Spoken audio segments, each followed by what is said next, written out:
That's gross. Just one touch. Whatever, dude. Anyway, good morning. Okay. How are you? Nice to see you. I'm doing all right. Ben. Yeah, what's new? What's going on? Not a whole lot. I'm a little tired. Why? Up with the why baby? would someone be tired? I don't No, know. Just one of those just nights. up. Yeah, baby. The heat getting you down? She's got AC. Come on now. Blast the AC, baby. What are you Really? talking Wow. about, Yeah. Steven? La-ti-da, AC. The AC, I don't think, went off in my house all day yesterday. Wow. In order to keep that bitch cool, you got to keep it on all day. That's right. Mm-hmm. Keep everything locked up to keep the cool air in. Mm-hmm. So very good. Same way we keep Kill Breath cool. All locked up. Keep them on all day. Lock it up.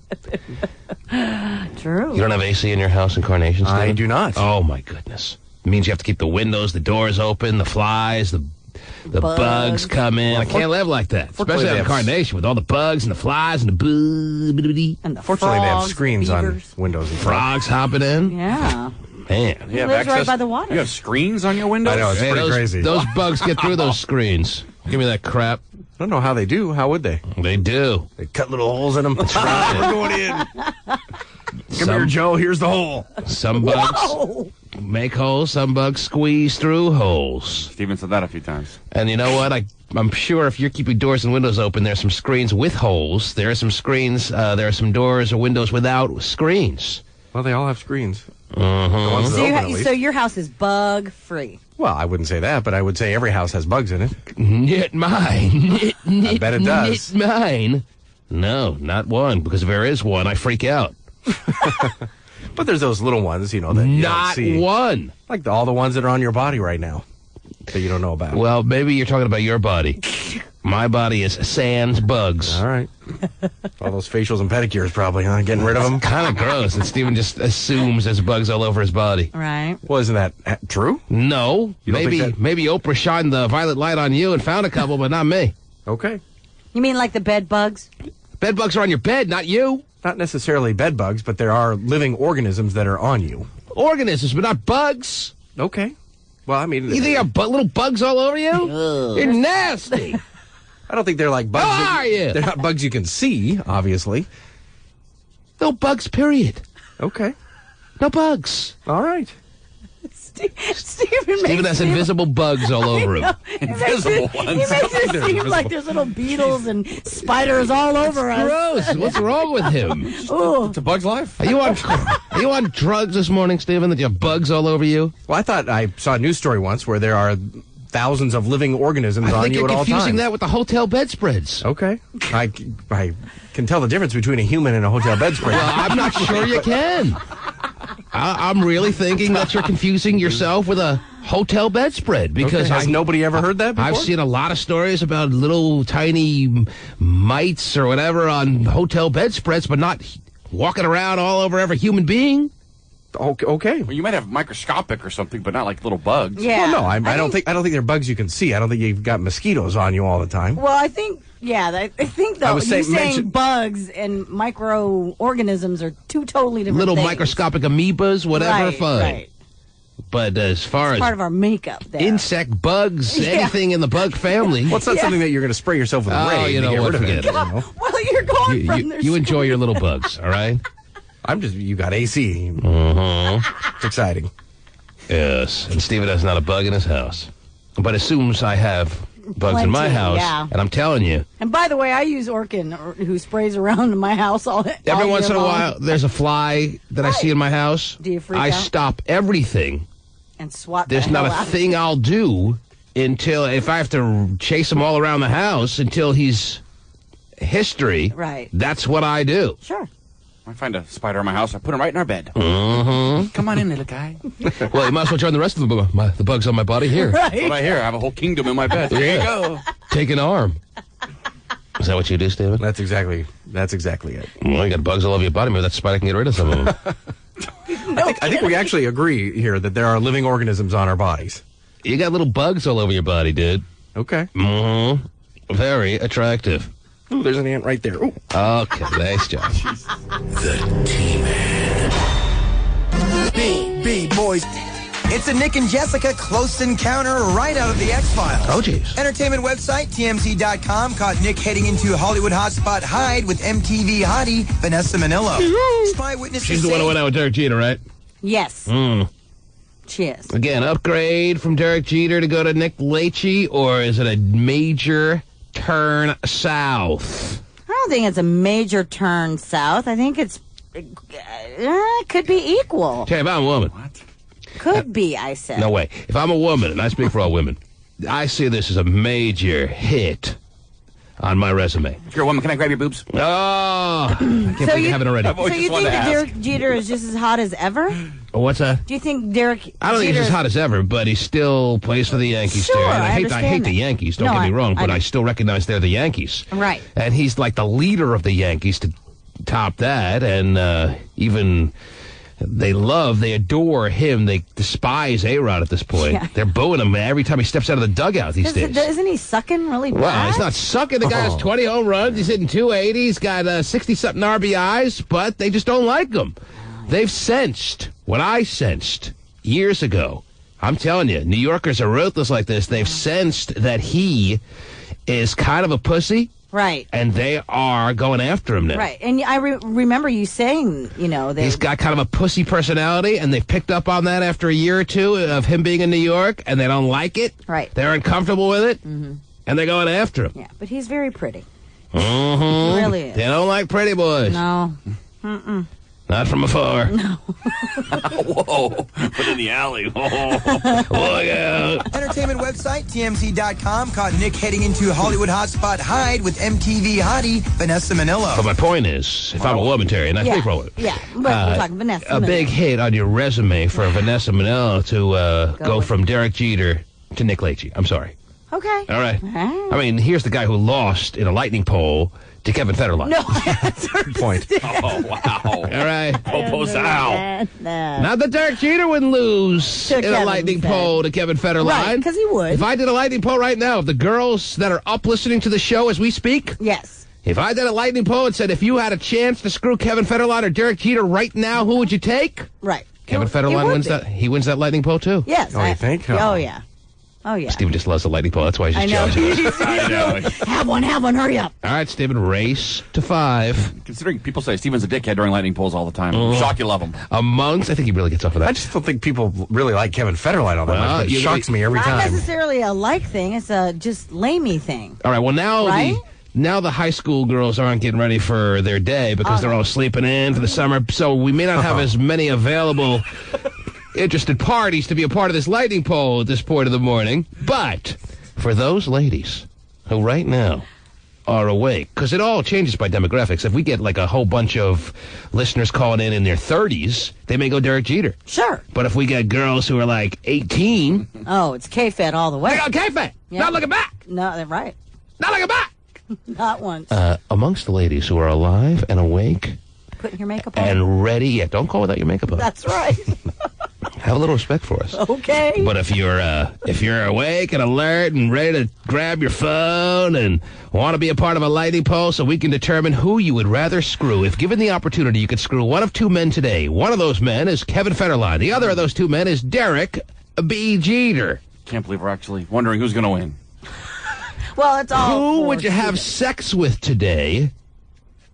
Derek Jeter or K-Fed? Why wouldn't they pick Derek Jeter? I'm thinking because of the athlete thing. We go to the phones. You're on the air, Jeter or Fed? Hello? Yes. Kevin Federline, totally. You're a guy. Okay. Oh, that was a woman. Okay. But why? Well, What? should have said that before I disconnected her, Steve. We're moving on to a lightning pole here. Realize that you were disconnecting her. Well, we're doing a lightning pole. I disconnect and I move on real quick. Unless you jump on it real fast, they're going to be gone. Okay. You're on the air, K-Fed or Jake? Why? K-Fed, and I ain't gay either. Oh, whatever. Okay. You're on the air, K-Fed or Jeter? Oh, yeah. We're sounding great this morning, of course. You're right. K-Fed or Jeter, you're on the air. Jeter, because he's got his own money, and K-Fed's living off Britney's. And that's what it comes down to, huh? Really? Yep, Comes definitely. down to the do-re-mi. That doesn't come down to abs. I thought Derek Jeter may have had 10 years on him, but they're actually pretty close in age. How close are they in age? They're separated by just 4 mere years. 4 mere years? Mm-hmm. Wow. If it was just 4 years, that'd be something. But 4 mere years, that's even more extraordinary. Or a mere 4 years. Mm-hmm. So how old is Derek Jeter? About 29? He was born in 1974. So he's 32. Wow. And Kevin Federline's 28? He's born in 78. He's 28. Wow. I thought he was a little younger than that. Me too. You're on the air. Living the lifestyle of a 21-year-old. I know he is, huh? You're on the air, Kevin Federline or Derek Jeter. You can have sex with one person today, one person only. Sex gravy. Hello? They hung up. They said, neither one sounds good. Sex with one person today, one person only. Jeter or Federline, who you taking? Jeter? Jeter. Oh, tied. We're not. Oh, yeah. Really? Why? Kevin Federline's nasty and, like, ugh. Are you aware that Kevin Federline, when we had a lightning poll about a month ago, him against Nick Lachey, women chose Kevin Federline to have sex with? Would you do the same? No. You'd rather have sex with Nick Lachey? Yes, See, I'm please. telling you, when we took that last lightning poll, It was during the school year, and yeah. high school was still open for business. The girlies Don't were- justify your loss. Oh, jeez. Well, you have to recognize that the women are calling are all chubby and in their late 30s. Because it's got. You're out Put of him the in the air. mix, he'd win. Who do you take? Who are you having sex with today? The number 3 value meal. Eh? Hello. Hello, you're on the air. Your answer, please. John. Oh, and I'm not gay. All right, what's the voting standings? They're Steph? tied. K-Fed 2, Jeter 2, John 1. All right, next vote wins. Whether I it's thought it was John to Jeter or 5. Federline. Well, I don't have the patience for this. Lord. Well, best of 5. Best of 5, yeah. There you go. Mama! What's up? Good morning, everybody. Let's have She the really lesbian count? settle this, Terry. I still don't Does it know. really count? This one won't really count because she said outright, full-fledged lesbo. Full-fledged. Beaver believer. Amanda! Amanda! Good morning. What are you going to say? Who would you have sex with if you could have sex with one person and one person only? And your choices are Derek Jeter or Kevin Federline. I'm going dirty with Kevin Federline. Why's that? Whoa. Because he's dirty. Nice, Dirty. ditty. Probably some kind of freak in bed, I'm sure. Okay.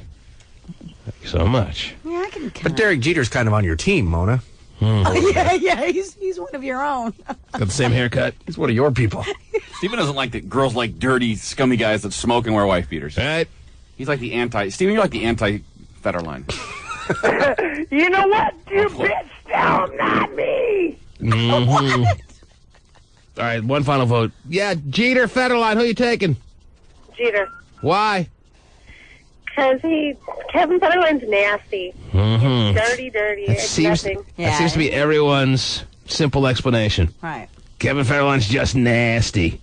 Okay, let's redo the Nick Lachey one. Yeah, let's do because You- it seriously makes. Yeah, I mean. All right, let's do it. Okay. Let's say it for K-Fan. Race to one. Let me clear the lines. Kevin Federline or Regis Philbin. Yeah, we might win with Regis this morning, considering that we're talking to chubby late 30-year-olds. Oh, no question. All right, so you have 3 choices. Regis Philbin. Oh, God. You can have sex with one person today. Regis Philbin. Yes. Kevin Federline. Yes. Or Nick Lachey. Who do you take? It's a tough one. Let me allow 7 seconds so the people listening through the delay system can take that all in, have it register, and then call in with your vote. That's tough. Who do you pick, Terry? She's going Regis. She's not looking back.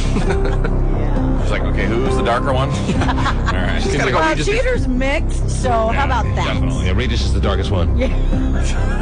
Gotta go Regis before he dies. What if I throw in Kathy Lee for you, Terry? Nah, she's too old and wrinkly.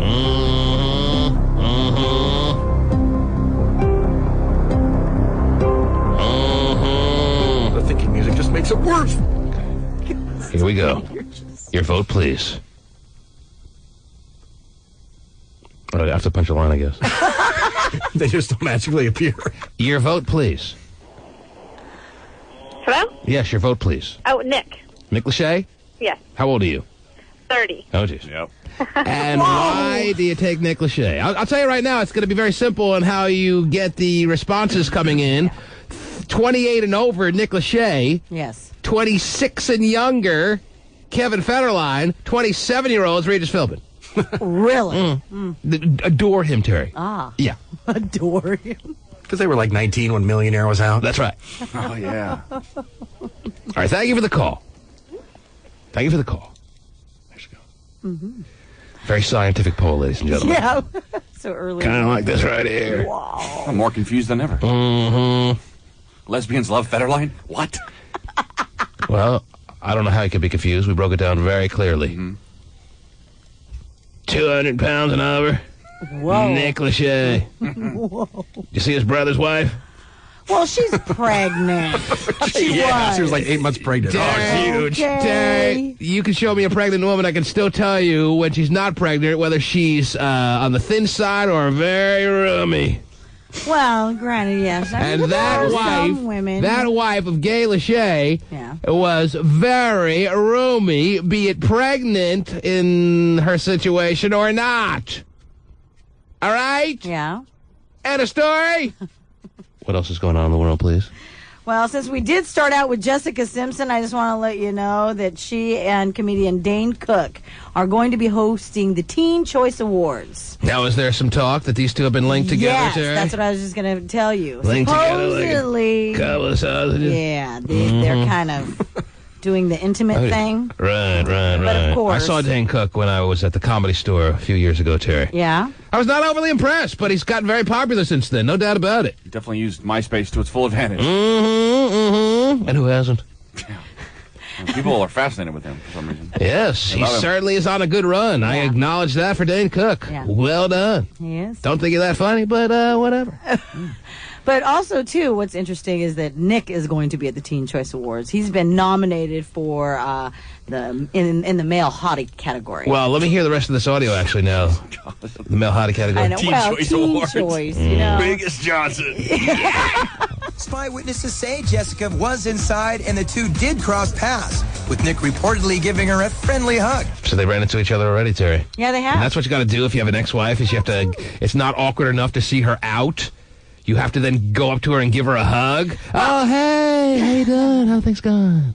Well, I think that both of them being in Hollywood anyway, Right. that I think they're probably past the awkward stage. I think it's awkward for everybody else. But I think that that's Awkward for good. everyone else in the room but them? Yeah, I think that because they see each other quite often, But are whether they it be on required magazine. to give each other a hug Yes, after all they've been through, all the sex they had, they gave each other vows till death do we part, they put it all on TV, and then they have to see each other out, and it's obligatory you have to give each other a hug? Sure. It's just, I mean, I think that they're still it shows that they're still very cordial to one another. And Just that's cool. unnecessary. You have nothing to prove at this point. Entertainment What should they website do? TMZ.com caught Nick heading into Hollywood hotspot Hyde with MTV hottie Vanessa Manillo. Spy witnesses say Jessica was inside and the two did cross paths, with Nick reportedly giving her a friendly hug. What should they do? Ignore each other or give each other a friendly wave? You don't have to, have a big moment where you give each other an awkward hug, Well, high what if five. you're passing by? I mean, You're passing by. just wave to them. How you doing? Well, you know, hey. I baby, mean, they what's do going have on? a history. My lawyer talked to your lawyer today, I'm sure. We're all good. Is the check in the mail? What? We had some good times. Yeah. Give her that look that says all that. Well, but still, they But do. the awkward hug, what does that do? Tell me what that does, Stephen. Tell me what that shows, what it accomplishes. Tell me all of it. That we're bigger people and we can deal No. with this. It doesn't do any of that. Okay, well. Explain to There me. you go. I guess it Explain does. to me how the hug indicates that you're bigger people.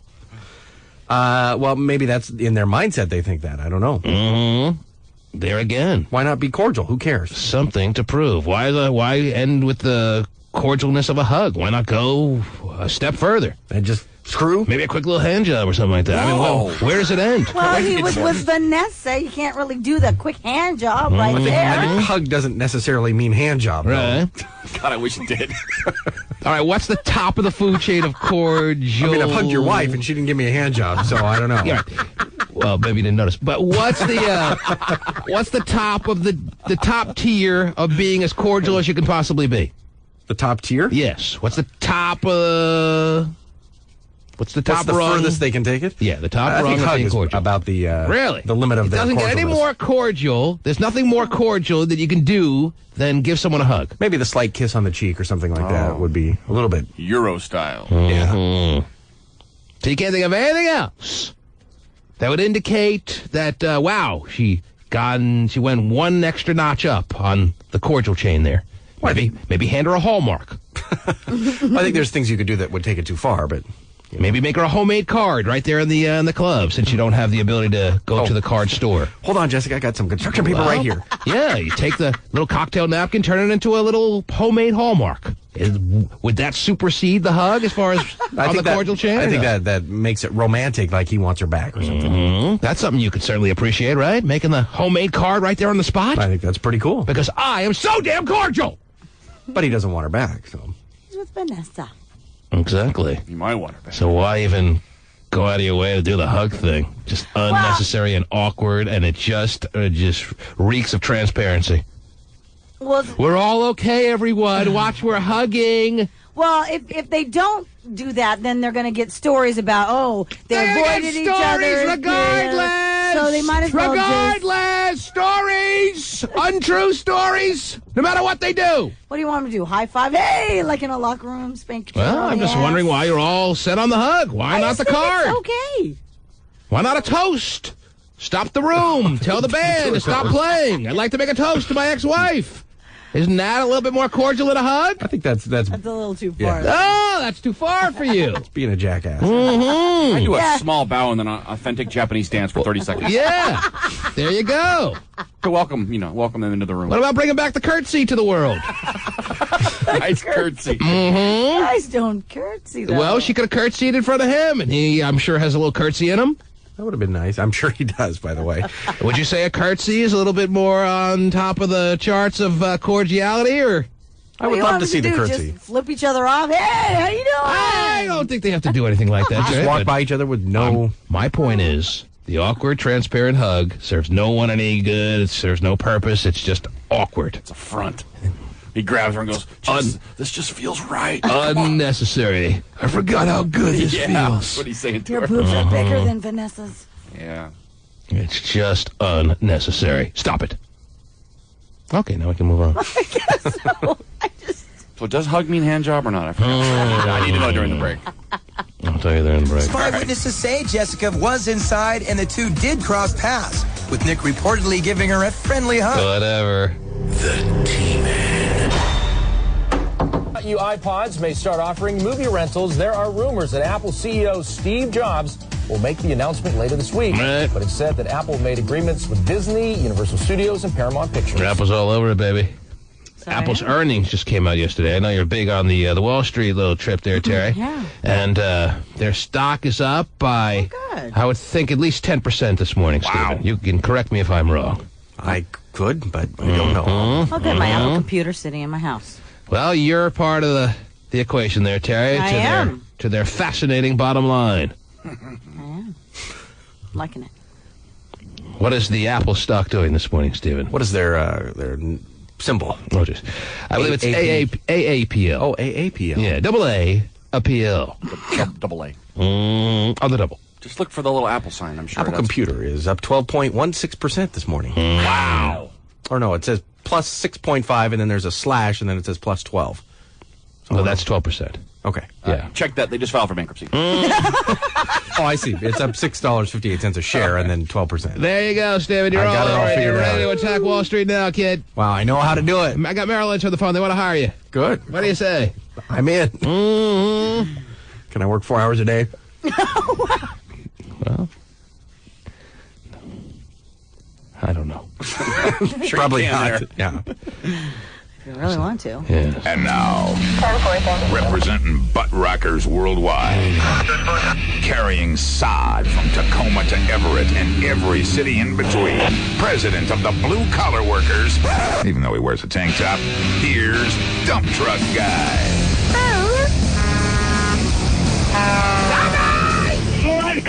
Whoa!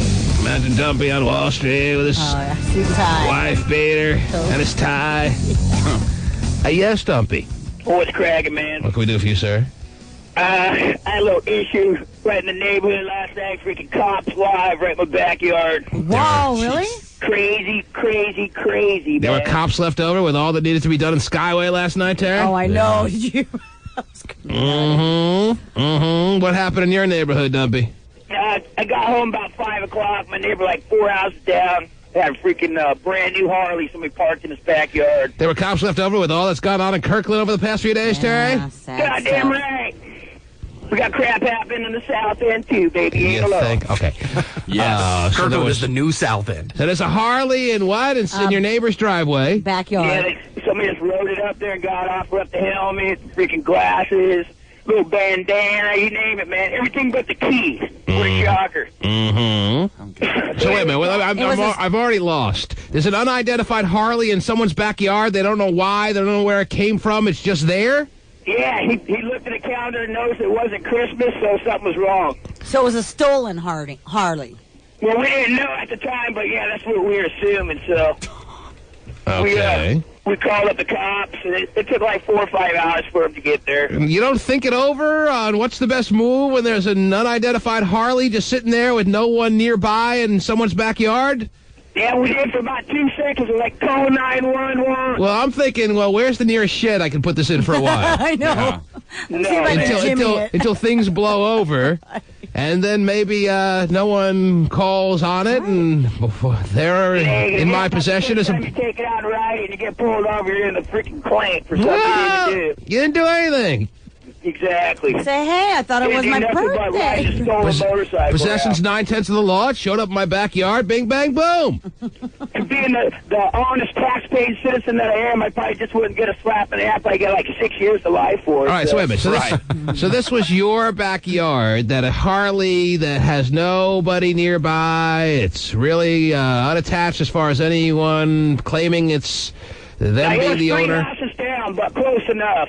So you called the cops? No, the guy who the bike was in his backyard called the cops. All right. Was it standing up or was it lying down? The bike? No, it was standing up in between pickup and a fence, kind of off the alley, off the beaten path, probably about 40 yards. So it didn't look like it was left in a huff, like all sprawled out, laid on the dirt there. It was. No, the helmet was up on the handlebars. There's some shade sitting there. Oh wow! Somebody. I won't even say a pair of gloves.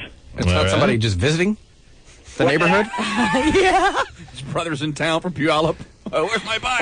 Was there a license plate on the back of the Harley? Yeah, it still had current tabs too. Yeah. All right, so you called the cops. I don't know why you called the cops, but you called the cops. And what happens next? We didn't need this crap in our neighborhood, so anyway. Man, anything irregular in Dumby's neighborhood, the cops are called. They're trying to clean it up. Anything nice. Mm-hmm. That's a brand new bike. This can't belong here. So about 4 or 5 hours go by, and then we start seeing this freaking black car with this blonde bitch. You can touch the cranks because her freaking face is all scabbed over. Wow. Black car with a blonde bitch shows up in my neighborhood, Terry. Yeah. I'm looking for a shed to put them in, at least for a while. Right, till things blow over. Yes. All right, so you see a black car with a blonde bitch. And 2 scabby dudes. And 2 scabby dudes. Crackheads. Mm-hmm. And they're like doing flybys up and down my alley like 15, 20 times. And even a couple times the dude in the front seat, he's missing, and all of a sudden here he comes just freaking walking down the alley trying to check it out. So dump truck guy, your neighborhood watchman, Terry, is taking note of everything going on, and he notices that someone seems to be looking for this bike that's no longer around. Is that right? Exactly. Where was the bike at this point when they're driving up and down with their scabby selves looking all around? It's in the same spot. We didn't touch it. Okay, like so why were they on the hunt so desperately when they pretty much, if it was them who left it, they would know where they left it? Because we were all standing out there. They didn't want to just come take it. They formed a neighborhood chain. Something you need. Yeah, right. Can we help you? Can we be of some assistance? Can you get your So scabby face? we got the license number of the car, this and that, waiting for the cops. Why was there such a confrontation? I'm still wondering why there was such this line drawn in the sand between the neighbors and this car. I mean, it doesn't seem like it was to this proportion that they seem when to... you see the dumb bitch like every 5 minutes, then something's up because she don't belong there, she don't live there. Right. This is our turn. No, but it makes sense. Seriously, I mean, when you see something that is out of the ordinary, you get really uncomfortable. Dumpy's not uncomfortable. Dumpy lives for this crap. Well, but he does love it. Dumpy, you're not uncomfortable in this moment. You live for this crap. What's that? You're not uncomfortable. Terry's saying when you see something that makes you uncomfortable in your neighborhood. That's not the case. You live for this. No, I don't. You like a little excitement in your head. Yeah, I like the excitement, but just take it on the next block so I can just watch it, not be involved with it. Right. All right, so were you the ringleader in confronting this black car and asking them if you could do something for them or no?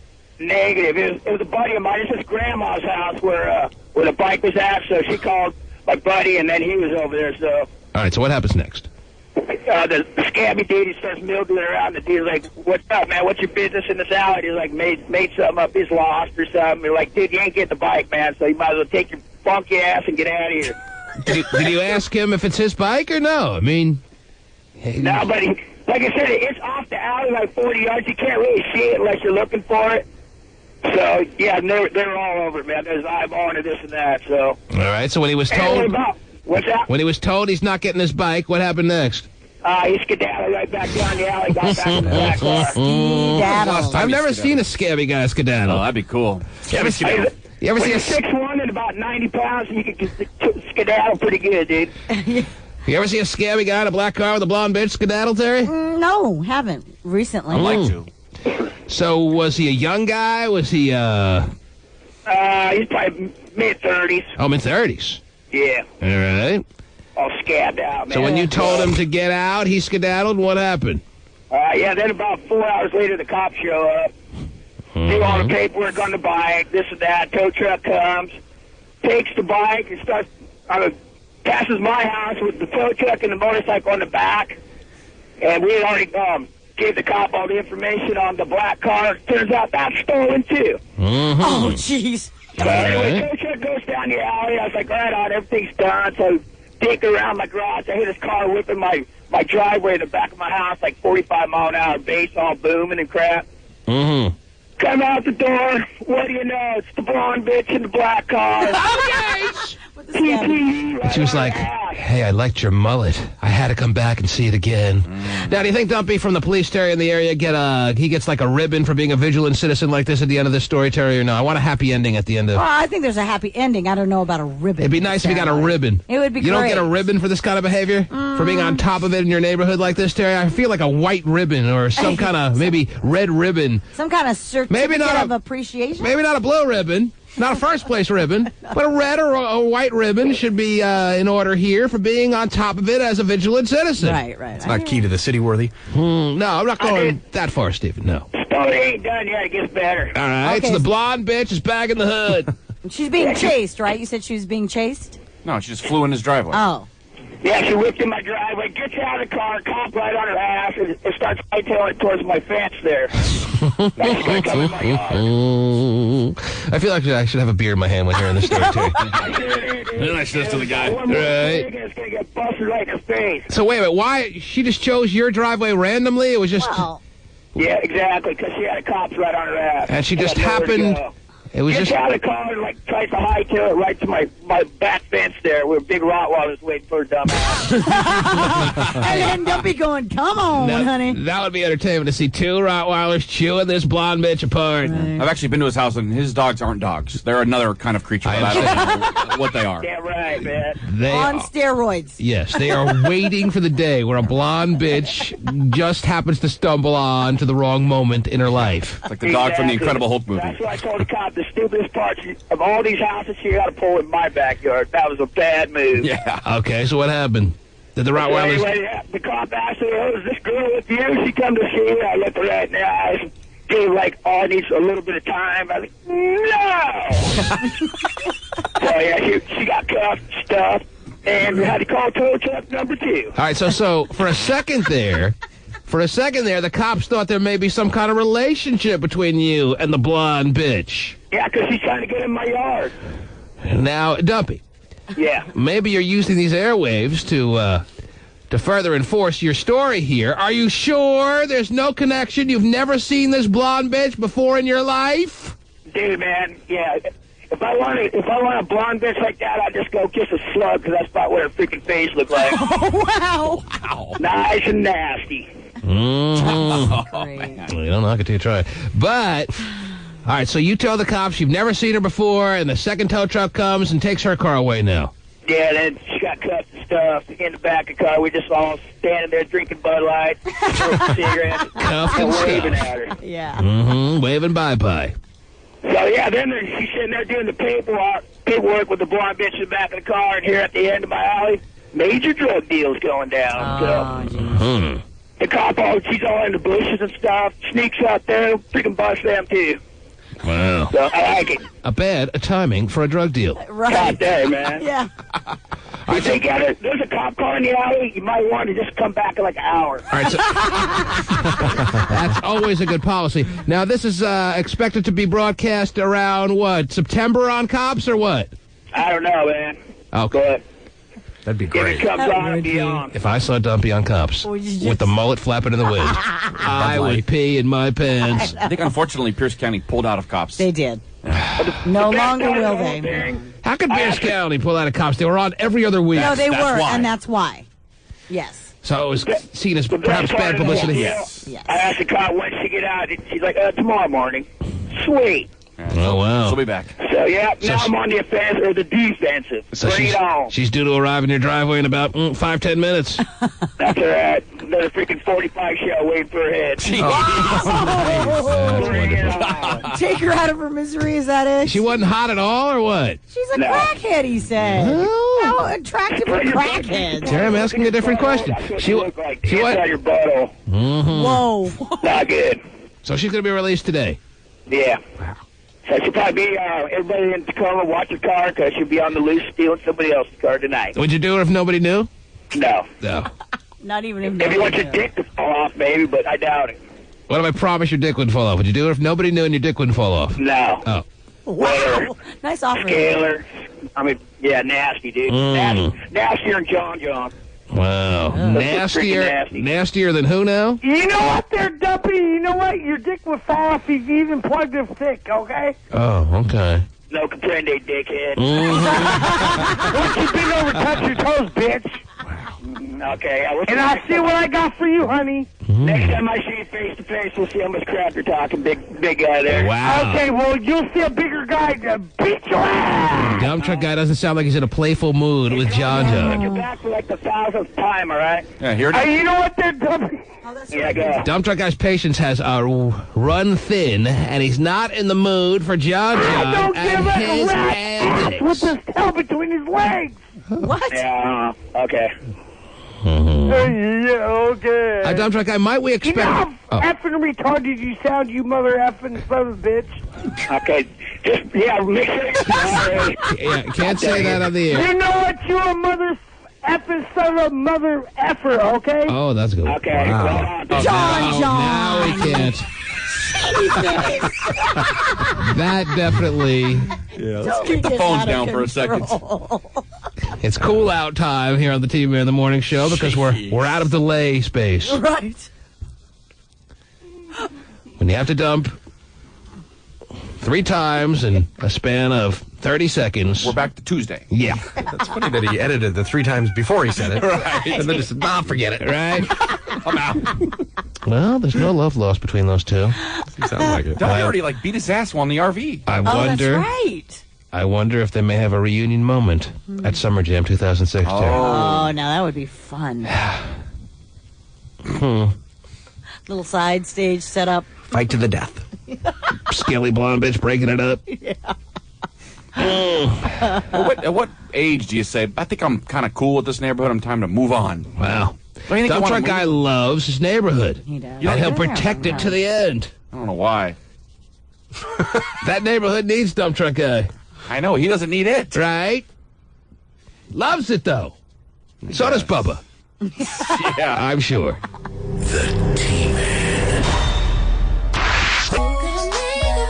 She's marrying Mr. Rock, but is Pamela Anderson also carrying his kid? Oh! Rumors are Well, that's got to be the flying logical speculation, Terry. Right. Everyone's going to assume that Pamela Anderson is pregnant with Kid Rock's boy or girl because why all of a sudden, after all the years they've been screwing, after all the years they've been seeing each other since, like, what, 2001, 2002, Something like that, yeah. why all of a sudden have they decided to get married?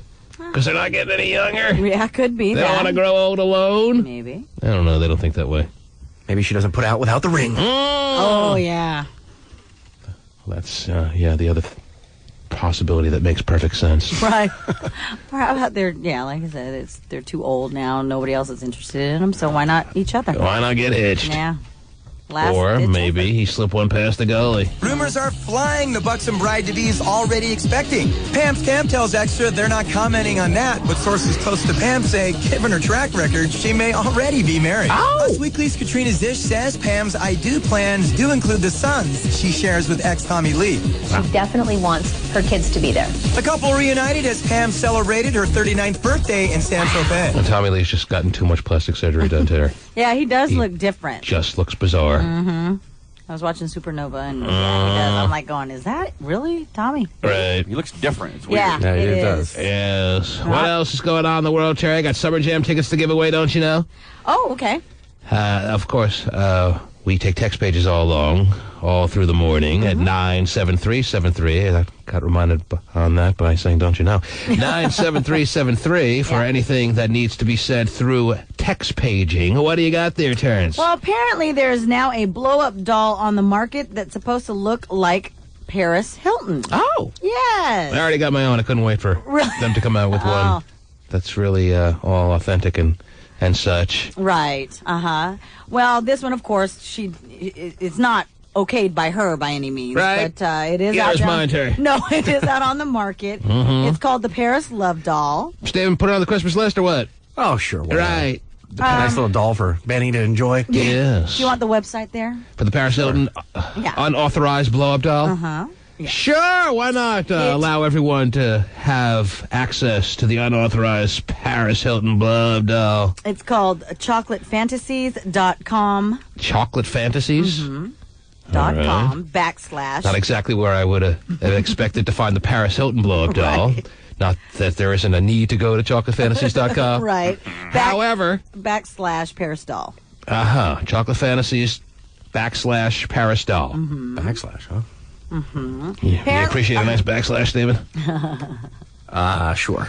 Is the lovely wife giving you an occasional backslash during the lovemaking? During my chocolate fantasies. On the box, it has a Paris look-alike on the cover, and the slogan is, "She's a high-class piece of ass." Piece of ass. You were debating on whether or not to say ass or edit out ass. But it is like... I saw it on your face, Terry. I saw ass on your face. And I could read the moment, and you were debating whether or not to clean up ass. Right. Ass face. Whoa! Terry did not clean up ass on the program. That's quoted. That's a quote there.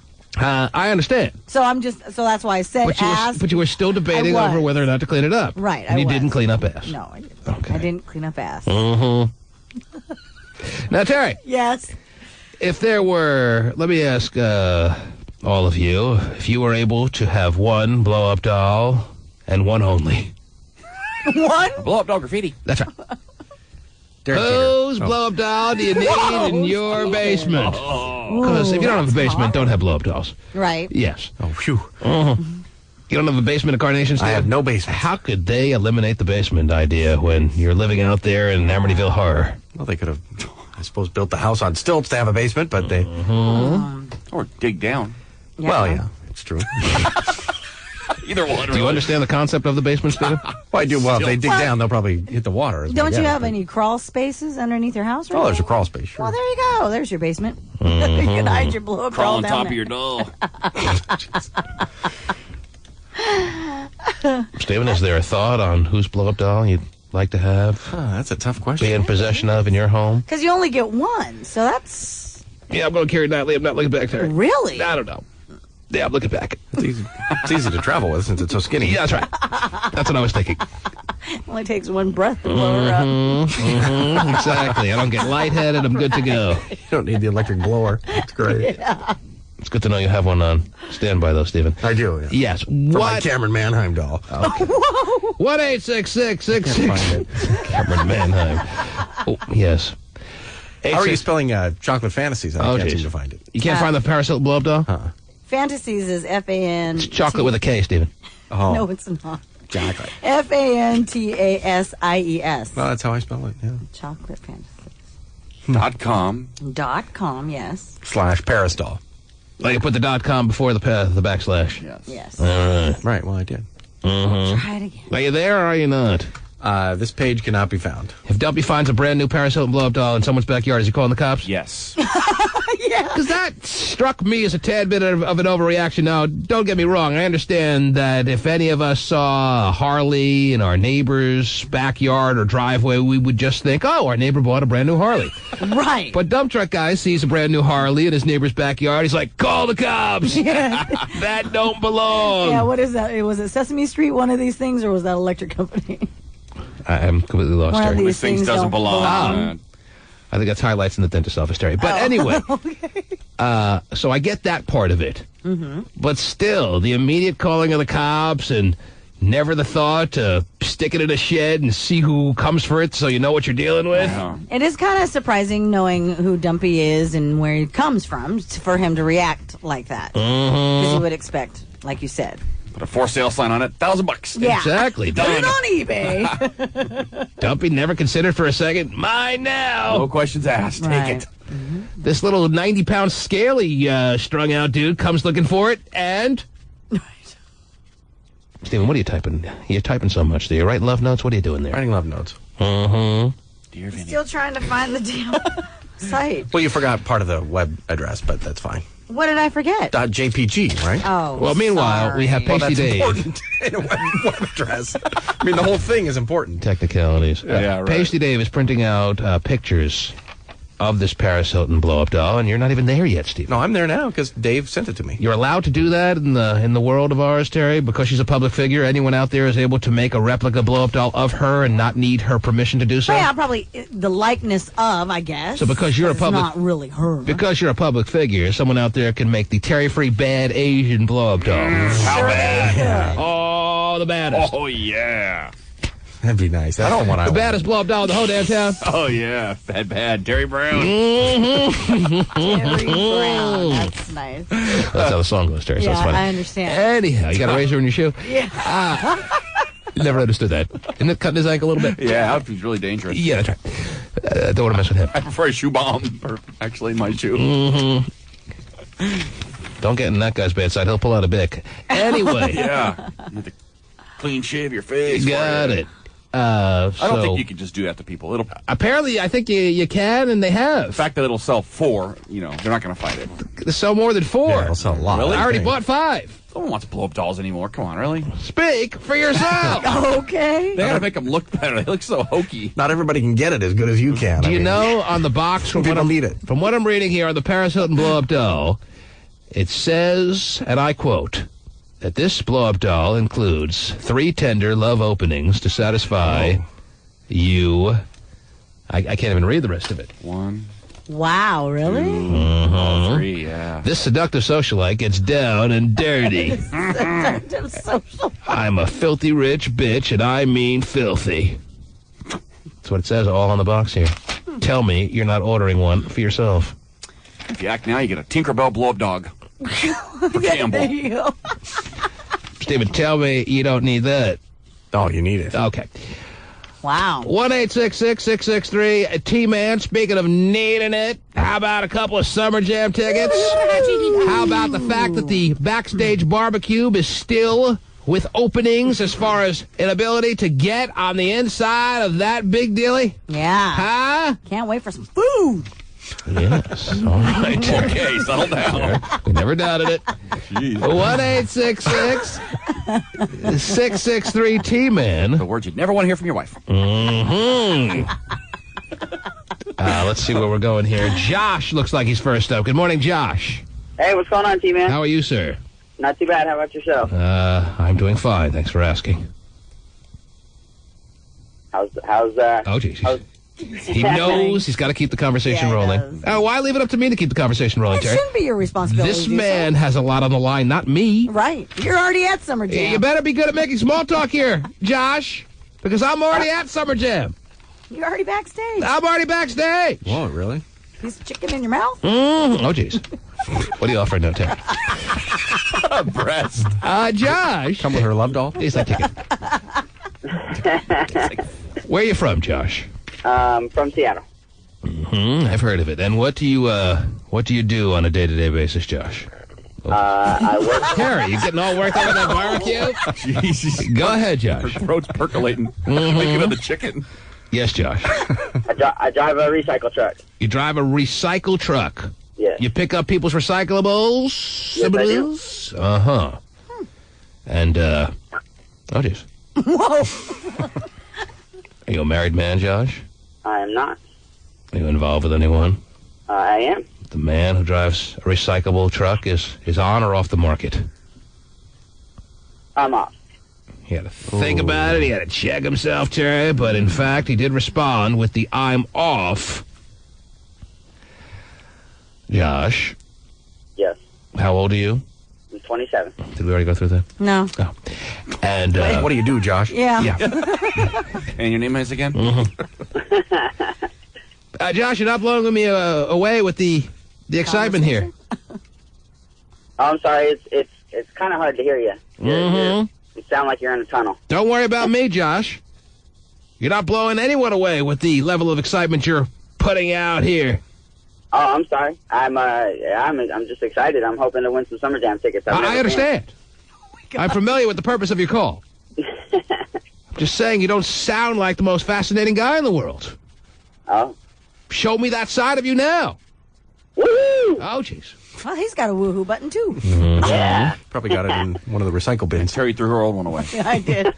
And tell me an interesting story, Josh, about your life that's happened over like the past week or so that would be worth listening to.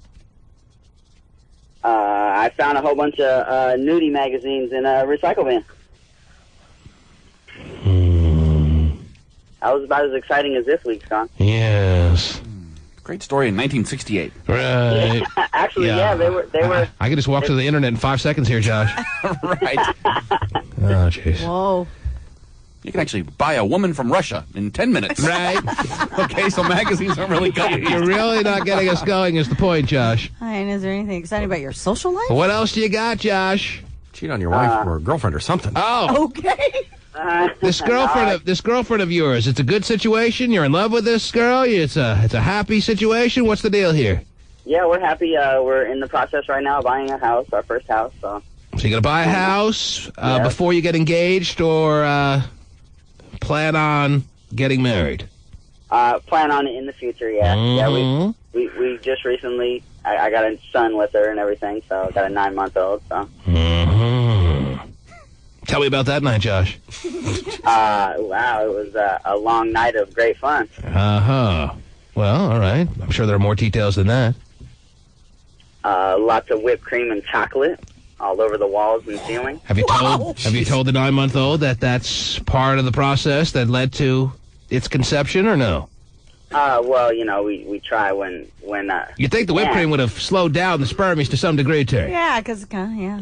Isn't that a natural contraception? Josh, you're making that up. The night you conceived a child, there was no whipped cream, there was no flinging of stuff on walls, there was none of that. So why are you even saying that? Oh no, there was. No, she's a little freak. Mm-hmm. I could expect her to be otherwise when she's hanging out with you, Josh.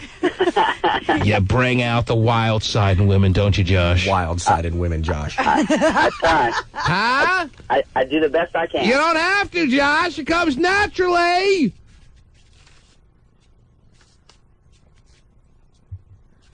Oh, Josh. Oh, yeah. What happened? Where'd you go? Oh, I'm right here. Josh. Yes. Let's be honest, just between me and you, and luckily no one else is listening. If you didn't knock her up, would you still be with her right now? Yeah, I probably would. She's pretty cool. Not the most convincing answer in the world. He had to like kind of look back in his mind. She's aight. Yeah, she's kind of nice. Yeah. She's got some good sides to her. Yeah, Josh. Yes. If I was her, and I heard that response, I am not blown away with the convincing sound in your voice, or lack thereof. You understand what I'm saying? I do. Well, luckily she's at home with the kids sleeping. And she squirts magic shell on my nethers. Right? Also good. Magic shell. It's really terrific when that hardens, Terry. I was going to say. Whatever it takes. Oh, God, I love magic shell. Wow. What a great invention. Yes, how can you not? How does it get so hard? It's the chocolate cement of the world. Great. Josh. Yeah. If you get Summer Jam tickets and you get backstage barbecue passes and you get the option of perhaps winning $50,000 at this big Saturday festival of fun, who are you going to take with you? Probably one of my boys. One of your Not even boys. her. First of all, Josh doesn't have boys. Right. All right. Does Josh sound like the kind of guy who has boys? No. Second of all, yes, Terry is startled by the notion that you wouldn't even consider taking your wife or the woman who pretty much acts as if she was your wife. She got to stay at home with the kid. Well, I think she has plans to already go with some of her friends. Oh, she already has Summer Jam tickets? Yes, she does. And you were planning on not going, or what were you going to do if you didn't win? Well, she bought them, so I wasn't going to go. Mm-hmm. Well, she was leaving This you. is an odd little She situation. bought him, T-Man, so that rules me out. Yeah. Yeah, anything to do with money, I'm out. Wow. Josh. Yes. Maybe she's sending you a message that she wants you nowhere near Summer Jam on the 29th of July. Is that possible? I mean, you must be picking up on that, and you're just not willing to accept it. Is that what's going on here, Josh? Because I don't know if I can stand in the way of her Summer Jam fun with the by girls. giving you free tickets and allowing you to watch her like a hawk now that she's gotten her body back after 9 months of working her body back in shape. You know what I'm saying? She wants to flaunt it now, and she doesn't need you nearby.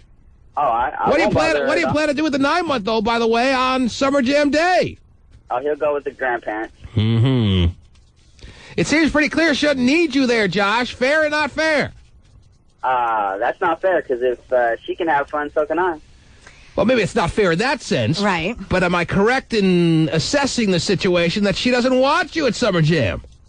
Well, Summer Jam ain't big enough for the both of you, Josh. Well, what's interesting, Either are though, close, but yeah. Well, but what's interesting is she actually went out because she wants to go to Summer Jam and bought the tickets. And if he doesn't win them, he's not going anyway. So really, like you kind say, of my point, Terry. Yeah, he's going to spy on her. Well, no, I'm going to because I want to see E40. Then I'm a big E40 fan. Yes. But if you don't win, are you still going to go out and buy tickets? Most likely not. I don't have. That's an honest answer. Yeah. That's an honest answer. True. Like I said, we're So he's in the not process. so filled with need as far as stalking and keeping tabs on her at Summer Jam. Okay. He very much knows what's going to happen. First hour into Summer Jam, she'll take over top, start rubbing her breasts up against strange men. He takes that for granted. Mm-hmm. You realize that's what's going to happen, Josh, right? Oh, I do. Yeah. What says on the back of the ticket you have to do that? But You realize that the woman you bared a child with is going to take over top and start pressing her nipples up against strange men's foreheads? You realize that? yeah, that's fine. You gotta come home to me, so that's okay. Yes. Wow. That makes you feel better, Josh. Or will she? If you see somebody throw a bottle in the garbage, will that piss you off? Oh. You're an idiot. Well, I'm the idiot. Josh. Yeah, they don't recycle incarnation.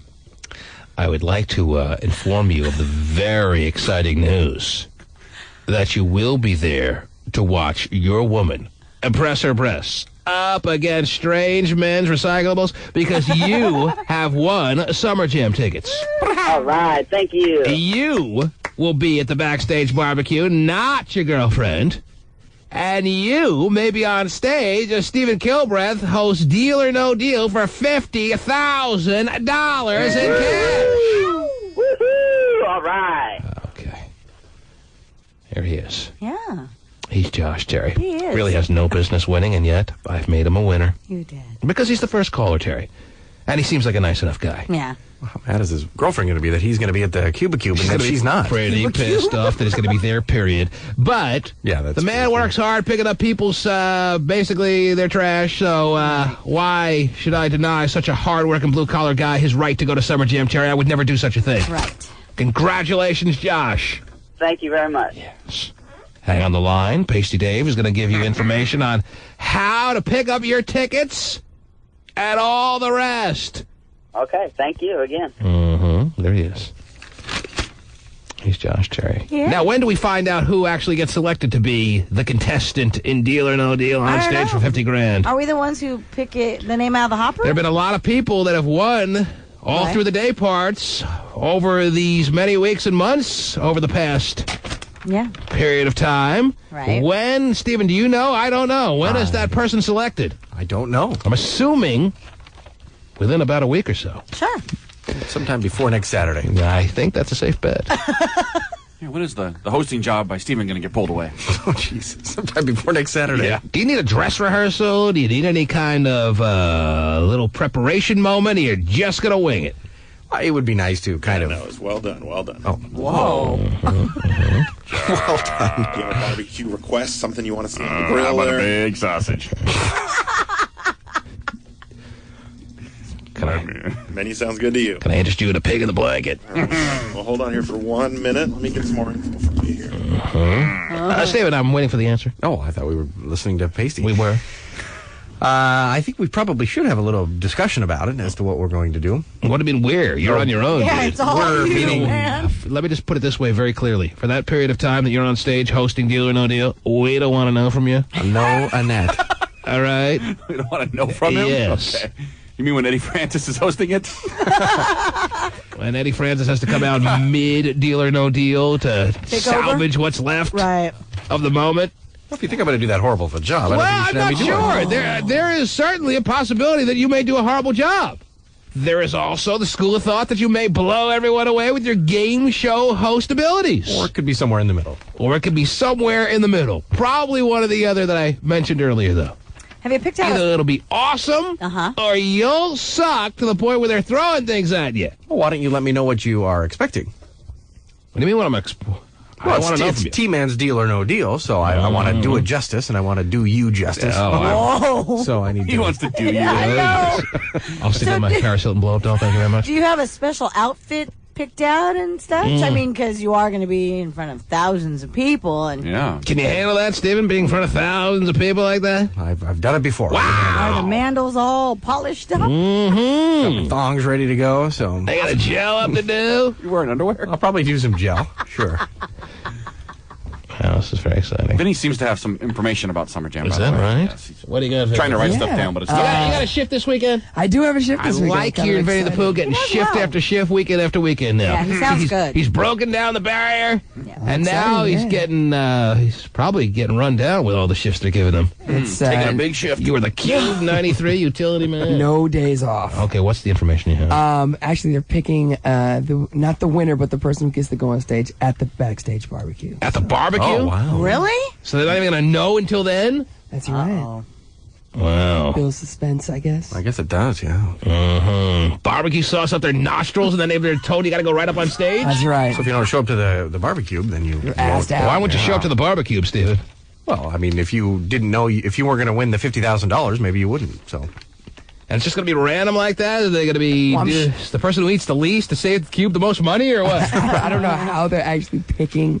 I know. Well, that's interesting. So Hope they have a big hopper. Wouldn't that be cool if they had actually a big hopper? And Something. Oh, wow, that's very exciting yesterday. Yeah, that would be cool. Well, it's better than saying, spreading out the papers, going pick any paper or whatever. Well, they're not going to have them draw straws backstage there. They're going to probably have some kind of hat or hopper, and they're going to have a big, exciting moment, and you'll be there eating away, and you'll find out that the person who selected was selected and probably is all excited. All right. So I'll say, look at that hopper. Isn't that cool? Wow, that is so cool.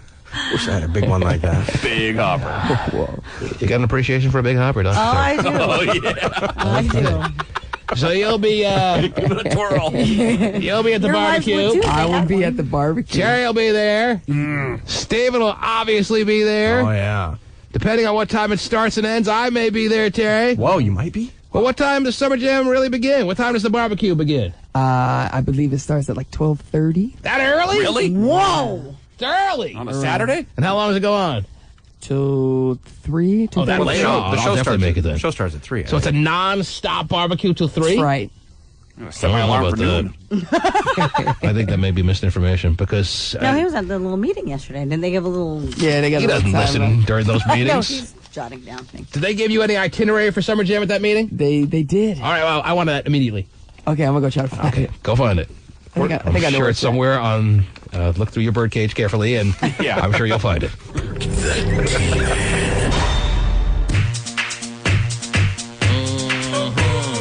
This is fascinating, Terry. This is very interesting.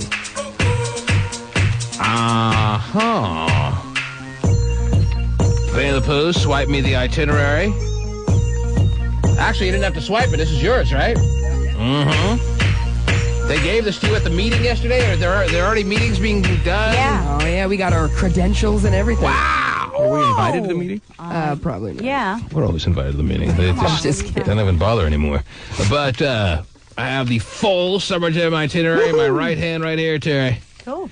Want to hear all about it? You're not interested? What's the deal? Of course, I'd like to know what's going on. Well, my first reason for inquiring about the itinerary was I wanted to know how long they had slotted for the backstage barbecue. I thought maybe they'd shuffle people in and shuffle people out real quick. Oh, here's a cheeseburger, take a bite. Okay, no more time, got it. Whoa. But that's not the case. If anything, they've made the backstage barbecue a big-time, overdone event. Right? They got it slotted here on the Summer Jam 2006 itinerary presented by McDonald's and Cube 93. Yep, it says it right here. Mm-hmm. They have the backstage barbecue slotted from 11:30 a.m. till 2:30. A 3-hour barbecue, Terry. Wow. So you get 2 meals out of the barbecue. Yeah. Okay, I'm stuffed. A couple hours later, I'm hungry again. Right. Yeah, Bring it on. slam your gut at 11:30, then run back at 2:29 for lunch. All you can eat. Cool. Mm-hmm. You could do it more than that, though, right? See, I'm happy to actually hear that, even though that may be more than is needed. The fact that they're not shortchanging the barbecue, Terry, is very important. Yes. I don't want some half-ass barbecue. See what else is interesting on here. Shirley Hard speaks live, 11:30. Can't miss that. All right. Oh, live. That's great. So, actually, the barbecue being from 11:30 to 2:30 guarantees that I'll make it at some point, Terry. Okay. Because I'll definitely be there by no later than 2. That's good. You got 30 minutes. You can eat. You eat fast. And that means I won't miss the picking of the $50,000 contestant, because it says right here that'll happen at 2:15. Mm-hmm. 2:15 amongst all the people that have won tickets and won passes to the backstage barbecue. The person who will be on stage for Deal or No Deal will know who they are at 2:15 p.m. Very good. That's me, by the way. Oh, you're all come looking in. around. Oh, we're having an earthquake. Yeah, okay. It also points out there are 3 artists who have guaranteed that they'll be at the barbecue. Wow. Really? But I'm not going to say on the air who they are, because if they don't show up, there are going to be people there just being all sniveling and stuff like that. But you're going to be very excited, ladies and gentlemen. I can tell you that. Good deal. What else is interesting here? DJ B Mello mixes at the backstage barbecue and within Xbox Plaza stage. What's the Xbox Plaza stage? Is that the second stage? The second stage, yeah. The Xbox Plaza stage. Where it all goes down. Where it all goes down. Eddie and Tiffany will be hosting from 12:15 to 2:45. So no, a barbecue for you. I do a 30-minute harmonica set on the second stage. Awesome. They're going to need you to milk that to 45 minutes. Okay, I'll see what I can do. DJ Super Sam. The fashion show is not on the main stage? It's on the second stage? On the second stage. Really? Damn. Real up close and personal. All right. Well, the fashion show gets... That's very popular. Fine, but still not top billing if it's not on the main stage, Terry. Fashion show, second stage from 2 o'clock to 2:30. Oh, there you go. All right. What else we got here? Okay, here's the lineup of who's performing when. It's a 2-page itinerary? I will tell you this right now. This is going to change. Oh, really? Because they have Ludacris going last, and yes, he easily can be seen as the headliner, but I know Ludacris, Terry. I'm close with Ludacris. Are you now? He ain't going last. Oh. He's not going to want to go last, Terry. Do you know why he won't go last? No, because I would figure that you're the headliner. You'd want to go. Well, yes, you would figure correctly, because most artists would fight to go last. Sure. Most artists aren't as bright as Ludacris. Ludacris knows better. Ludacris knows that whoever goes last, no matter how big or small you may be, people are done with the day to a large extent, and they start filing out in the middle of your set. Wow.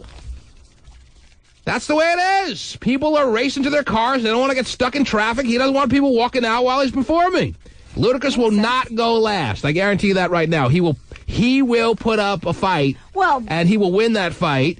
and he will go second to last. Oh, okay. So I'll change this right now. Oh, okay. You're gonna. I can predict this before it even happens, Terry. When Ludacris finds out he's going last, he is going to say no, and he's going to ask to go second to last in Cube 93, and Eric Flowers will cave in. Right. And not that it's really caving, because You're gonna Sharpie him he out. has the right to go. Yeah, because I know what's going to happen. All right. E40 will go last. Oh, okay. Let me switch that here. And Ludacris will go second to last. Okay. T.I. will go third to last. Okay. Bow Wow will go fourth to last. Okay. They only have 15 minutes set for... Ray J? Yeah, for... How'd you know what I was going to say? Well, because that's the only other person besides Cherish. No, there's... Oh, yeah, Ray J. And Well, there may be Cherish, some right? surprises that you don't know about, Terry, that may be on this itinerary. Oh, yeah. But, yeah, 15 minutes has been set aside for Ray J to perform. Well, but... One wish. Okay, thank you, bye. His one wish is to go 16 minutes. Yes, one wish, and then he better have some other people's songs that he's prepared to perform, because he doesn't even need 15 minutes when you think about it. Well, he does have 2 songs. Let me tell you about Brandy. Yeah, they do have only 15 minutes. It's weird just to see an act only have 15 minutes on stage. Right. Because E40 has 50 minutes here, and T.I. has 50 minutes, 55-0. Bow Wow has 45 minutes. Wow. Ludacris has over an hour. When you hear an artist say, here's a new song I'm working on, you're like, okay, time to go to the bathroom. Mm-hmm. Beer run. Yeah, tell me when you're going to play the hits. So that's good, he only has 15. Cherish has more than 15 minutes. Do they really? Mm-hmm. You said E40 has 45 minutes? E40 has 45 minutes. Nice. Yes. You're happy with that? I am. Get some old stuff in there, maybe. Uh-huh. He's got a lot of songs, so he's deserving. Lucas will not go last. Mark my words. So they'll have to adjust all the time. Oh, no, they won't. They'll just switch places. Switch places when you're at Summer Jam, despite what was told to you at the meeting yesterday. My prediction is E40 will be the final act. And he will do a good job going last. Oh, yeah.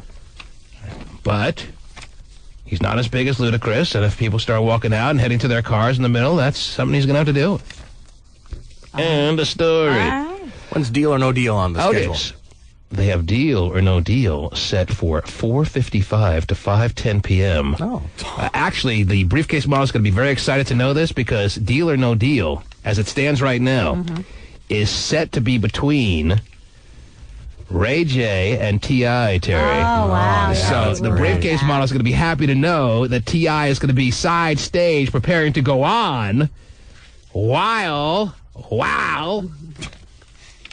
Deal or No Deal is going on stage, Terry. And they have 15 minutes set for you, Stephen. Do you need that much? Is that too much? Is that too little? What do you feel on the 15-minute thingy there? That seems like a lot to have somebody pick a briefcase. His voice is cracking even? Thinking about it. Seems like a lot. Well, doesn't Howie Mandel push it to like a half hour? Okay. Stephen's going like, we have to take a commercial break. Yeah. Yeah, but they get commercials and all that. Well, you'd think as the host of it, you'd want to go to the meeting and talk about this yesterday.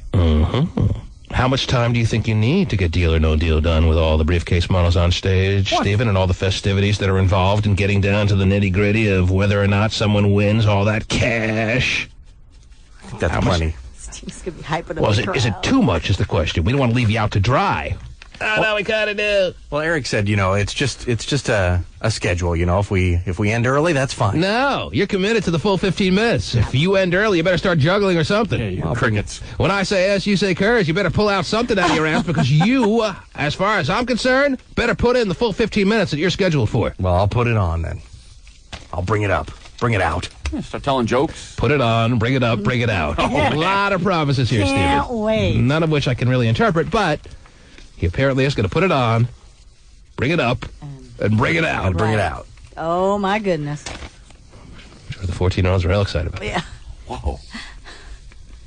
Very I'm like the tasty. fluffer for T.I. That's great. That's a great way to put it. Yeah, there aren't going to be too many people excited to see T.I. that want Stephen to finish up. Right. Hurry up. Well, they need something. I'm actually selling Rotten Tomatoes outside at a stand that you can buy like 10 for $1. Go! Oh, you're actually coming. That's great. How many Briefcase models are going to give T.I. the look on the way off the stage? All Terry? of them. Gravis Johnson. All of them. Oh, he just looked at me. I think I'm pregnant. Call my lawyer. Wow. So what do you think? What do you think of the lineup and the itinerary Sounds very, very good. as I've spelled it out so far? Yeah. So does it say like who's introducing the groups and all that stuff? Yes, it does. Wow. And you'll be happy to know, Stephen, you're off the hook. As far as I introducing any acts. I think I'm on the hook with a bigger deal. All right, way to look at it. All right. Paige, do you want to keep it down there? More pressure. Let's see, who do we have introducing who? Do you want any information on that? Does that mean anything to you? Let's figure it out here. Eric Powers and Dirty Harry will introduce, according to the itinerary as it stands right now, E40, who introduces... Okay, here comes E40. Eddie and Tiffany introduce Ludacris. Where do you fall into place here, Vinny the Pooh? Where are you? Let me look and see. Everywhere. Yeah, I'm everywhere. Oh, you're mixing a lot, I see here. I'm hosting the main... You're mixing after T.I.'s done. Yes, I see that. And I guess I'm hosting the entrance stage. The entrance stage? Yeah, you know, where like How many there's like stages are there? Well, there's like a 2.5 mile line. There are stages for all occasions there. I guess so. Yes. What about the bathroom stage? Yeah, that's me too. I'm going to host a stage deli. Yeah, I'm mixing and hosting the everybody wait in line stage. Oh, the gates don't open until 1:30 stage? That's right. Oh. Now, just what time do the gates open, by the way? well, I would. Oh, actually, it says here they open at noon, yeah. Well, but the barbecue starts at 11:30. Yeah. Well, those people have special passes. Oh, okay. Yeah. To get on the inside. Even those people that get in at noon can't get on the inside, Terry. Gotcha. Now, they can't be eating the burger with Bow Wow. No, they can't. Now, do they know? I know that because of traffic issues, there could possibly be. I know that in past they've had shuttles to.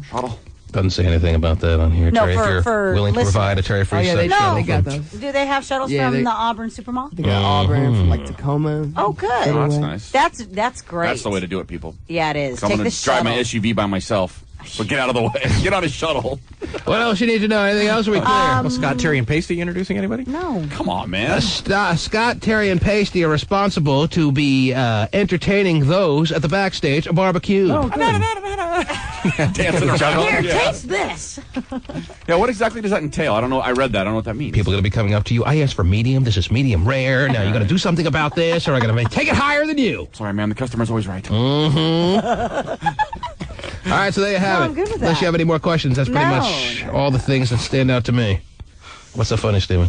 I just Something picture comical? them doing entertainment at the backstage barbecue. I can't wait. Yeah, what are we supposed to do? I'm not on that list, am I? I don't have to Magic. entertain? Pacey Yes, he swallows is. swords You are. for a hobby You or are. something. Let me see. Hold on. Hey, that's a lot of practice. Is there? Wait. Let me see who's... I'm everywhere. He is. Actually, your name is on a list of hosts for the backstage barbecue, Steven. And what time does that start again? 11:30. Wow. Okay. And what time does he go on for Deal or no deal? or no deal? 5 You'll have to have the barbecue sauce off your face by 4:55. Because roughly scheduled from 4:55 till 5:10 p.m.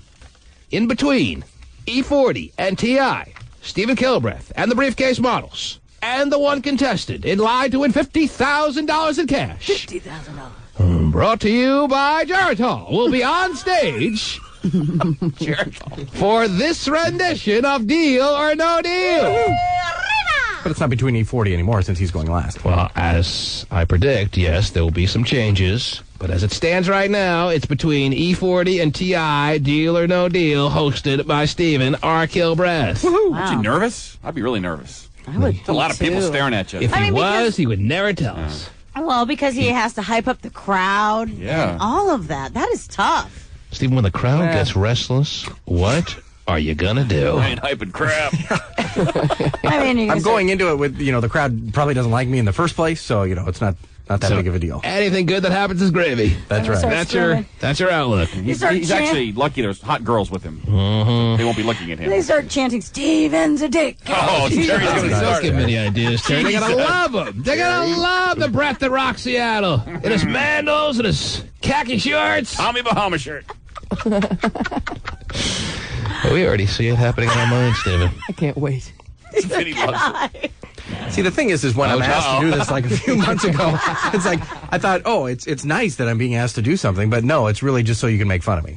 Well, let me ask you Is that this. ultimately the reason? No one wants to make fun of you. We're looking forward What to the hell seeing are you it. doing right now? We're making fun of you. We're excited for you. Now, Doesn't sound like it. at any point, Steven, if you feel the urge to back out of this, you are not being thrown up on stage No, I don't against want to your back will. out. I think I agree. I want to do it. I think it'd be fun. I asked if you were nervous, that's all. Man, you're getting testy.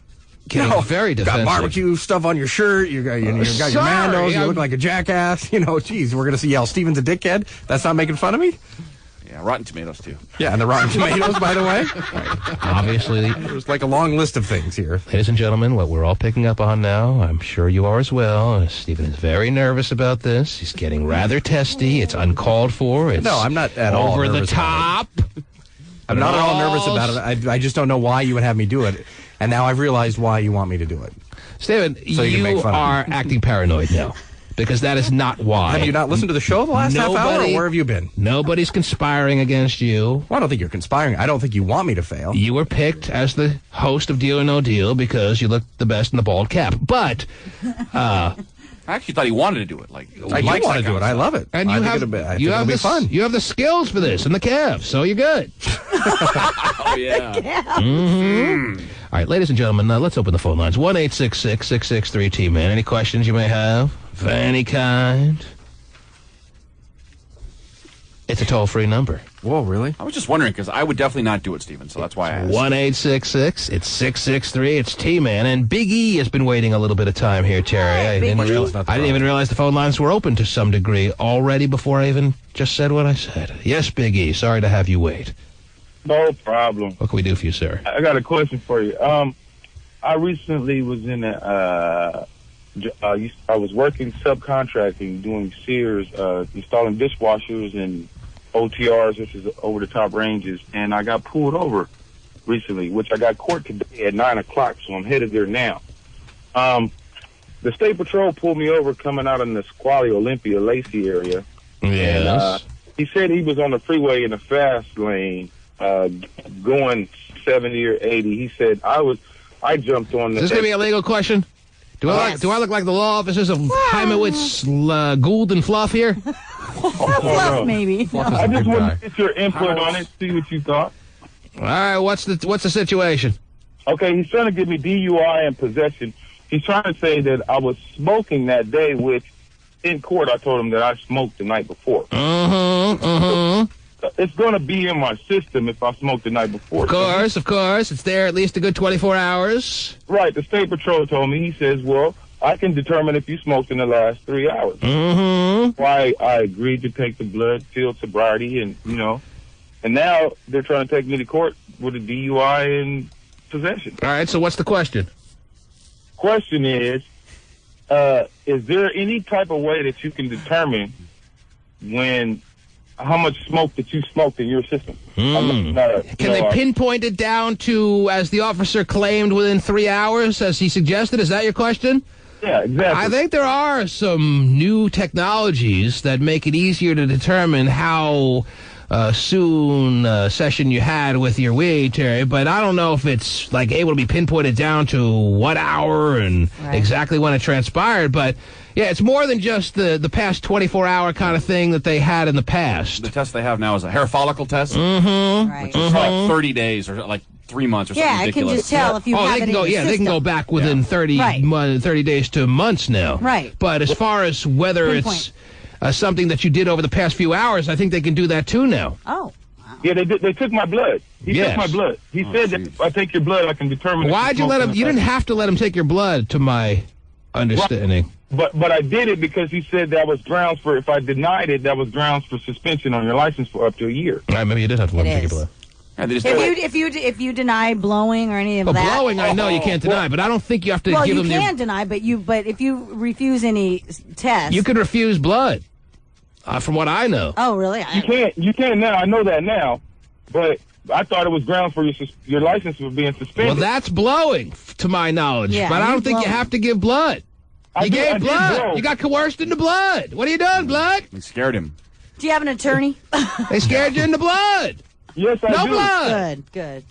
I got an attorney right now, and we went to court all day yesterday, and we're going today. I got to be there at 9 o'clock. Well, good luck then. I have a quick question. You got to blow, dude. Yeah, Terry denies it every day. But no blood. I have a quick question. Were you... But I don't know. I really can't say that I'm well-versed on all the legalities of the situation. Yes, go ahead, Terry. Yes. Now, you were was it at night, or... Because you started out by saying you were, you were doing some work for... He was smoking the night before, and it was during the day. Was he on his way to work? It was during the day or in the morning that he got caught with with some kind of deal that they then determined that he was DUIing. Right. No, it was in the afternoon. It was about 1 or 2 o'clock. I was just getting off from work, and I just had one more job to go to. So it was a good, 16 to 18 hours after you had smoked some weed. Exactly. Mm-hmm. Exactly. But he's trying to... That's what I'm confused on, because if he's at work and he's going to a job, why would they assume it's a DUI? Driving under the influence. I understand that, but why? But what made him initially pull you over? Were you speeding? Were you swerving? He said he was on the shoulder or something. He was passing people on the shoulder. I do that all the time. I got a Chevy truck that has dual exhaust on it, okay? And me and a guy that, when I go to work, a person works with me. This guy was working with me. He's my boss. He was training me that day. Right. I'm on board real quick, so when you come out off the Nisqually on-ramp, there's a gas station to your left. So you pulled over on the ramp to pass some people to get to the gas station quicker? No. When I got on the on-ramp, what he heard was my dual exhaust. I wasn't speeding, but he tried to say that I was speeding. He said I was doing between 70, 80. I hopped on the freeway, hopped all the way over in the fast lane, disregarding for traffic, which is not true. All right. So were you high or not? No, I wasn't. I didn't. I told him I smoked the night before. Plus, I had over 8 hours of sleep. Had you been drinking at all or no? No. I blew 000. You blew a 000, but they found traces of marijuana in your system. And that's only because he said to the police, to the WSP, that yes, he had been smoking. I told him I smoked the night before. Why'd you offer that? Yeah. Huh? You're giving way too much information. That isn't necessarily needed. Because when he came to the passenger side of the car, we were... And I cheated on my best friend's wife a couple weeks ago. And in 6th grade, I didn't take a library book back. And when I was 3, I mean, you can confess just about anything if you're really feeling the urge to. Why did you have to tell him about that? Because he came to the... You made your own bed. Listen, he came to the passenger window and he said, I smell marijuana. I was smoking a cigarette. They always say that. Exactly. I was smoking a cigarette. I always say that. Right. Okay, well, no, sir. Officer, I'm smoking a cigarette. What would you like? Yeah. And he Why asked did you me... say that? You were feeling a little bit guilty, weren't you? Well, see, he asked me, can he search the car, so I allowed him to search the car. Oh, you had weed in your car. And then what he did was found something in the car. All right, let your lawyer handle this, all right? If you're going to ride around with weed, buy a Honda Accord. Yeah. They don't get pulled over very often. All right, dude? What's the time frame? I'm sure you'll be all right. All right, thanks, man. What are you worried about? Were you worried about anything you worried about fines? What are you worried about? Well, basically, I never win anything. All right, well, who does? Well, what are you facing? What are you facing that you're concerned about? Well, I don't know. Well, he's trying to say, I don't know if I'm facing jail time or not, but the lawyer is really... I don't think you're facing jail time. First time offense? I mean... First time offense? They're both misdemeanors, but I don't want them on my record. I've never been for a DUI or a DWI. I never got none of those on my record. Felony's the only thing you have to worry about, right? You're cool. That's why you have a good attorney who's going to fight it for you. All right, man. All right. Okay. Let us know how it goes. All right, I will. I'll call you back. Take care, bud. All right. Time to head down to one of those little shops on the Ave and buy You're in Luck. That solves everything. Or the Terminator. Also good. Audrey. Yes, Stephen. Morning. Yes, Stephen.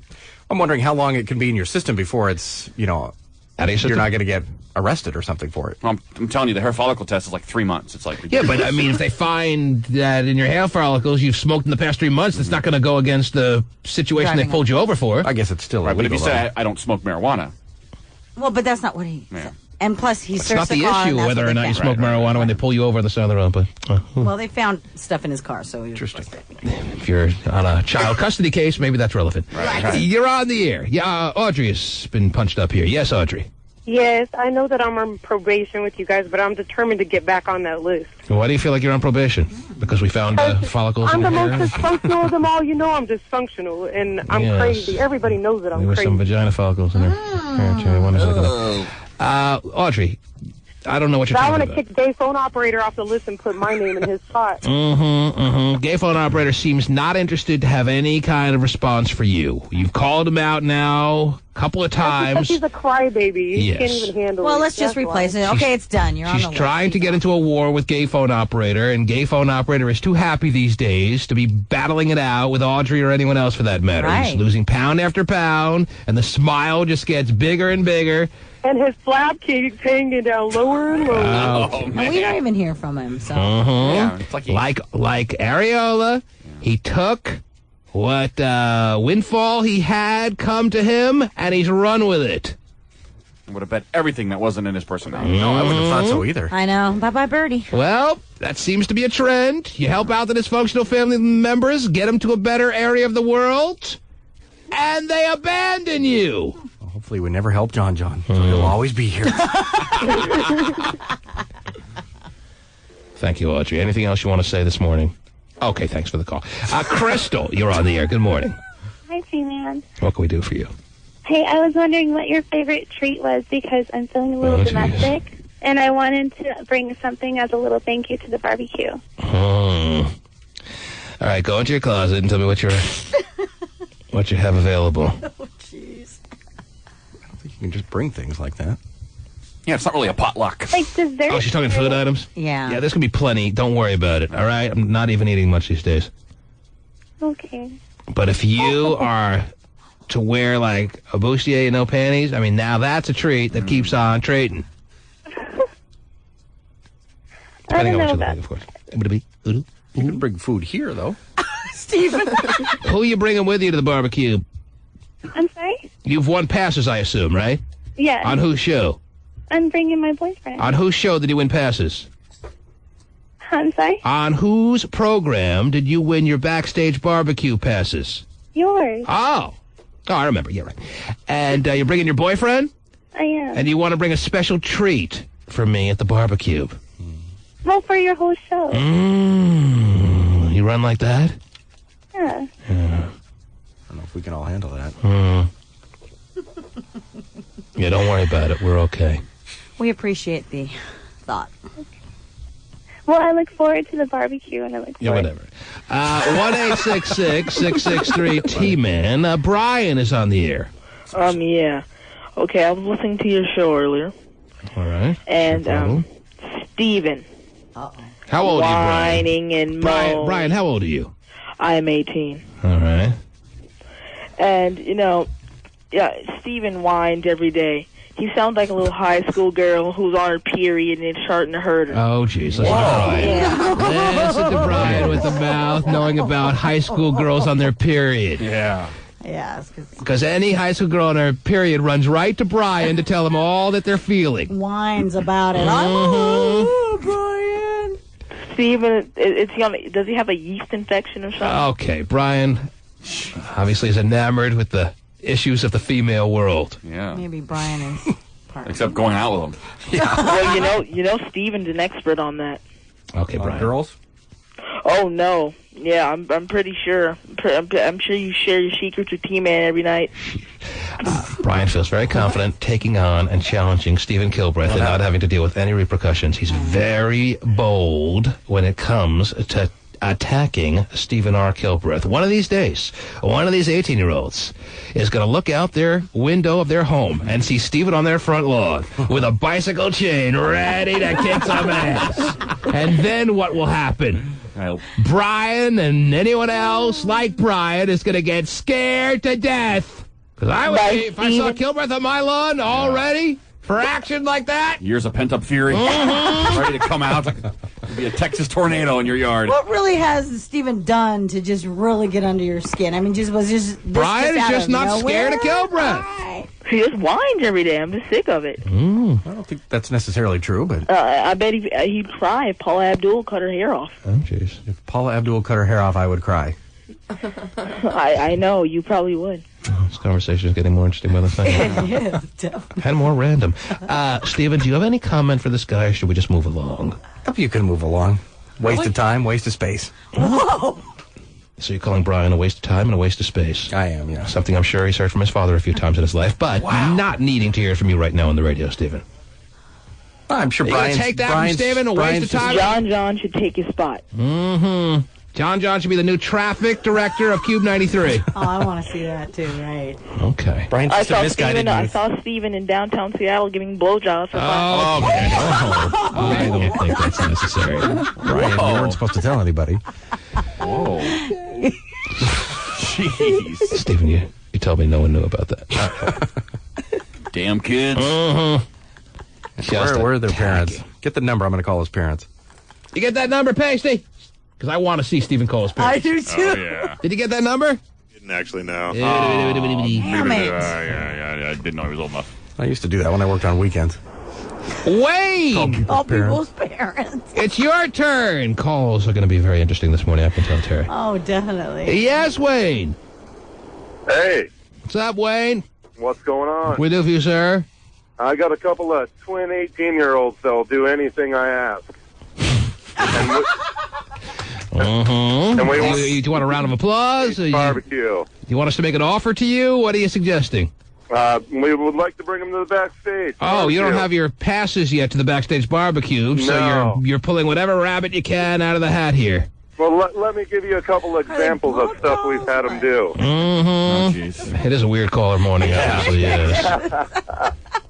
Have they been seen in Seattle with Kilbreath anytime recently, or? No. Ah. We've had them wrestle each other. All right, well, guess what? We're all stocked up on twin 18-year-olds for the barbecue, but thanks anyway. Are they But his they kids? wrestle. We're stocked up on wrestling twin 18-year-olds for the barbecue, Terry. We have all we need. Really? Trust me, these 18-year-olds are going to be nothing to appreciate at the barbecue. Couple of guys. Only guys like Wayne calling in offering his twin 18-year-olds, all right? Wayne.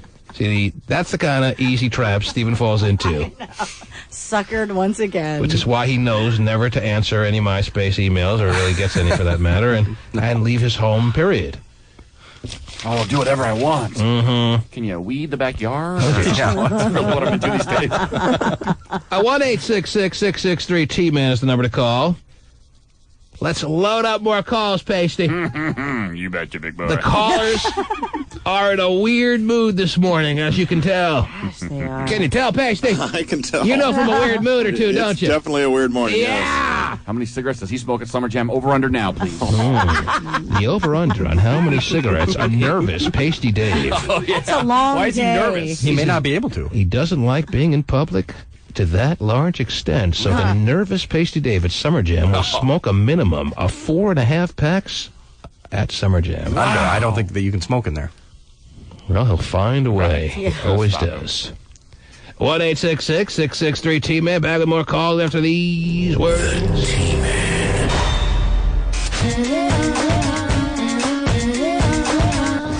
The Christy Brinkley Peter Cook soap opera-like divorce scandal gets even more salacious. As a second buxom beauty, Hi, I'm Samantha Cole.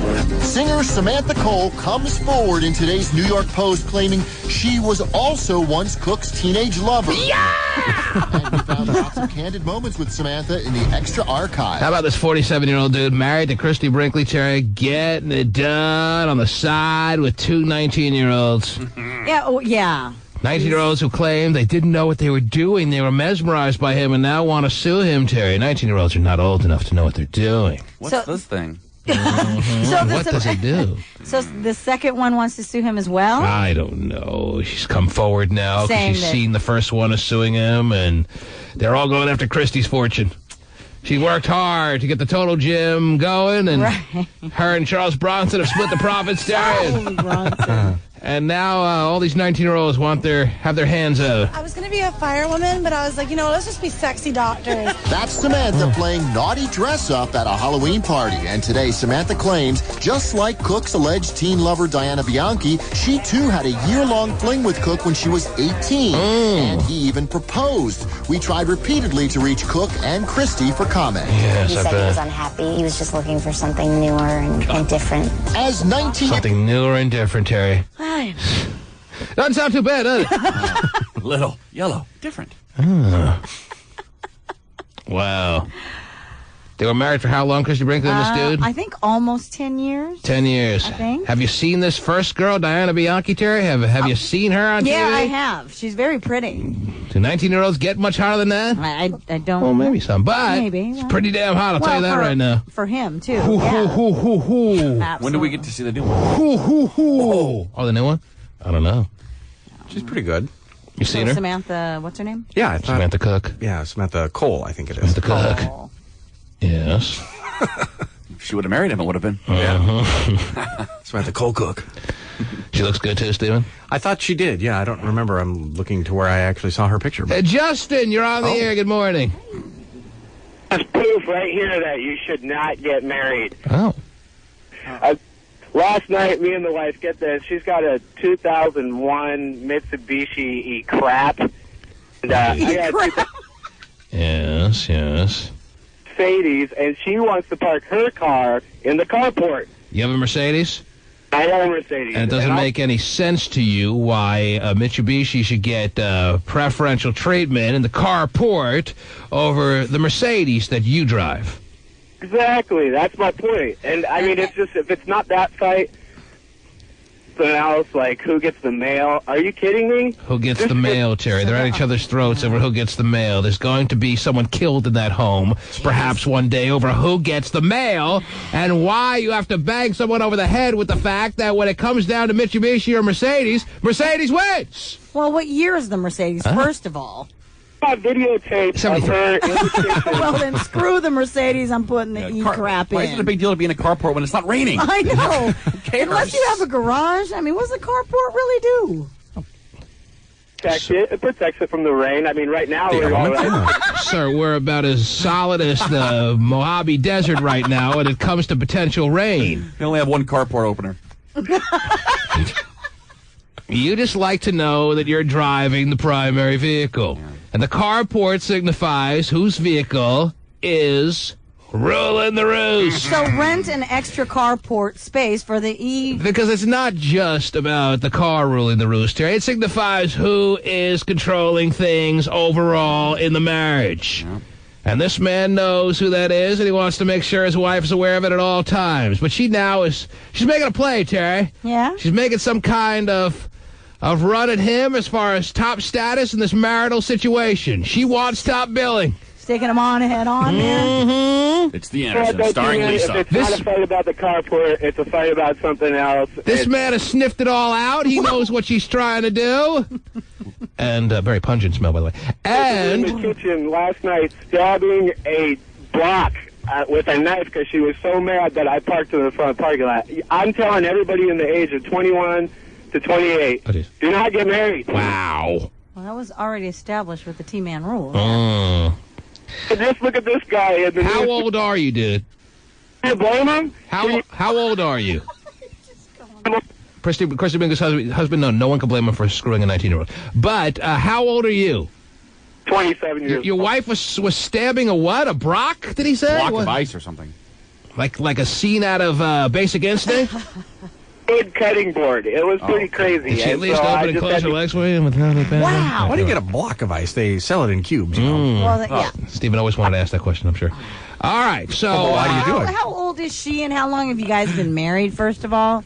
Can't even tell me. Well, we got married last August, and... Not even a year. And she's already stabbing carving boards. Well, it sounds like... While they're still in newlywed status, Terry.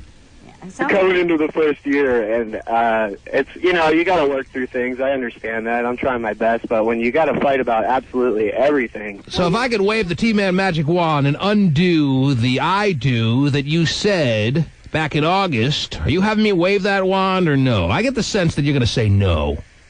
No, I haven't waved that wand See, yet. deep inside, he loves this woman. She's driving him crazy, Terry, but he's not going to undo his marriage to her because he loves her. So he's talking all this crap, talking all tough. Meanwhile, all we have here is a guy whose wife is completely controlling him, Terry. And he's upset about it. But he can't have it and wouldn't have it any other way. She's attempting. When she tries to control us, most of the time I just go into the silent but deadly mode, which is the... Yeah, you show her. Not so silent, yeah, but true deadly. Okay, how about this one? Listen. Oh. That's the one. Oh, that one smells. And clear the room. Oh, get out of here. You guys are so wrong. Sir. Thanks, T-Man. Thanks for the time. All right, whatever. I think he just wanted to really call the I Hate You hotline when we got us live. Maybe. He was exposed, Terry. Yeah? Because he wants to make it seem like he's running stuff. He ain't running dick. Right, and he's mad. He ain't running dick, and no one knows that better than him. So for a second, he wanted to act tough, at least on the radio, because he certainly can't act tough at home, that's for sure. Yeah, not while she's stabbing a cutting board. By the way, his nickname is Cutting Boy. Yeah, cutting board. That brings up an interesting point, Terry. We must go to the T-Man's I Hate You hotline over the next couple of days and relieve it of some of its logjam status. Right. Because I understand it's on overflow again. To the point where I don't know if anyone can leave a message again at this point or what. Really? I think that's where we're at. Well, you're supposed to be on top of that. Well, he's been busy doing briefcase. Right. Are we still doing that? Is there a briefcase model outside or no? There is. How long has she been outside? Since about 7. Oh, geez. Oh, we're so on time with She's that. being very patient, though? She is. Nice girl. Well, they should be, Terry. Because I don't even know how many I have or how many I need or what the situation is. Yeah, me neither, dude. Steven may get up on stage and there's 3 briefcase models. Wow. Make it easier to pick one. Or there's 40. I don't know. Because Pacey refuses to tell me where we're at. Refuses. Nope. Refuses. Not today, dude. Maybe tomorrow. Absolutely outright refuses. What else is going on in the world, Terry? Got a crazy story out of Easton, Connecticut, where a chef punched his female coworker when they were at a wedding. A chef? A yes, chef. She said a chef. I'm sorry. A chef punched his female coworker while they were catering a wedding. Right. Because apparently she served appetizers that were too cold to the wedding guests. So, Bet you that problem won't happen again, huh? I guess so not. Yeah. He's been charged with third-degree assault and released on a $10,000 bond, and he goes back to court on the 31st. Brandon, you're on. Hey, how you doing? What's up? Not much. Just want to talk to you guys a little about poker, and I heard a guy trying to get backstage by bringing a couple chicks to... Terry, 2 weeks from today, will I still be alive in the main event of the World Series of Poker, yes or no? Yes. I heard the buzzer. That means no. Well, Hotshot says for me no. to be alive What does it at take? this point, 2 weeks from today, that means I will have had to have made it through 2 full days of the main event, which is means coming up. which means I'd be 1 day away from cashing, or 2 days, 1 or 2 days away from cashing in the main event. Terry, So you're playing in the main event, Yes, I'm going down for the main event, sir. Yes, thanks for asking. I think so. Why not? Well. I mean, I know it's tough and all, but I think you're pretty poker savvy, right? Can't you just fold all day long and just ride it out? That is. Well, eventually you'll have your chips dwindle down to nothing, you know what I'm saying? So, yeah, you could fold every hand. Aces, yep, not interested. And eventually, by the end That's of not day always the one, smartest move. about 70% of the people who are in the tournament get knocked out in the first day. Oh, This is true. Tough odds. Oh, it sounds like this guy's played. Yeah, this guy See, the knows nothing. difference is we send people for free. You never pay a dime. All right, whatever. Very excited for What you. we should do is we should put on a Cube 93 poker How tournament. about no? Anyway.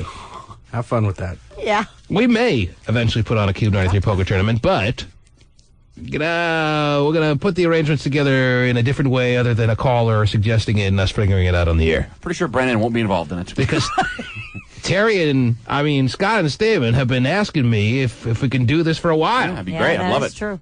You don't even play poker and you want to do it. Well, I play with friends, yeah, but I don't go to casinos. But yeah, I love poker. But when we come up with it, it'll be our idea. Yeah.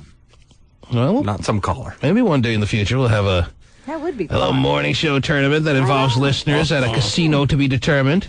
But not in this guy's basement, I can tell you that right now. I appreciate his enthusiasm. Sure. Don't get me wrong. Right. But I don't know who he is. I don't know where he's from. And I just felt him trying to slip in some free plug coming in there somewhere. It sounded like it because he said we send people for free. Who's we? Sean, you're on the air. Hello. Hey, what's up, T-Man? Yeah, I'm all for free plugs, but the reality is that the advertisers pay $500 per 30-second commercial on this show, so it's not fair to them for all the free plugs that go out there. You know what I'm saying? Right. That's what's up, man. Yo, I'm actually calling to talk to Steven, man. Uh-oh. Steven is the nicest guy in the world. He's obviously the nicest guy on this show, and yet people love to take him on. I don't know if Sean's going to do that, but I sense that may be the case. I get that sense as well. Now, why should that be? Why are you clearly the nicest guy on the show, and yet people hate you? He's from Carnation. Oh. Well, but not originally. Well, Ray Allen is, too. Do you hate Ray Allen?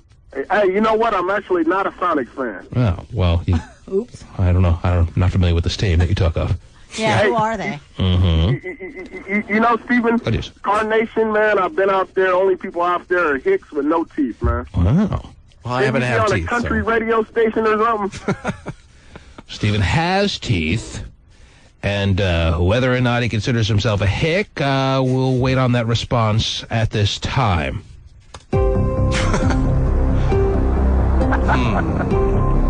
Yes, I have a gun rack in the back seat of my Mercedes. Yeah, that's very hickish. He's a high-tech of you. redneck. So you have a problem with Stephen's choice of living environments, or what? You know, I just wonder what the community thinks about him, man. Mm-hmm. I don't think they know or care, Right. to be honest with you. It's not like it. We found a nice place that we like out there, and so we bought it. Hey, that's what it's all about, baby. Yeah. Couldn't afford something closer, so Okay. there you go. Here it is. Very exciting. Steve. Sell your beach house. Your cabin. Which I don't own, but I would if I owned it, that would be a great plan. Oh. You just like to be alone out in the woods. Yes. I like rural communities. It's fun. Yeah. That's as rural as it gets, I'll tell you that. No doubt. Yeah. It's quite the drive on a daily basis, but Stephen enjoys it. Yeah. He sings to himself in the car, and there it is. You've been there. You liked it, right? I have been there. I liked it, but I thought to myself every time I've gone, which has been about 2 or 3 times, like, boy, damn well thankful I don't want to make this drive every day. No, I can respect that. Sure, but nobody can hear you scream. It's perfect. I mean, there are some We can do a advantages. lot of dirty stuff out there. There are some advantages to that, no doubt. The T-Man. What up?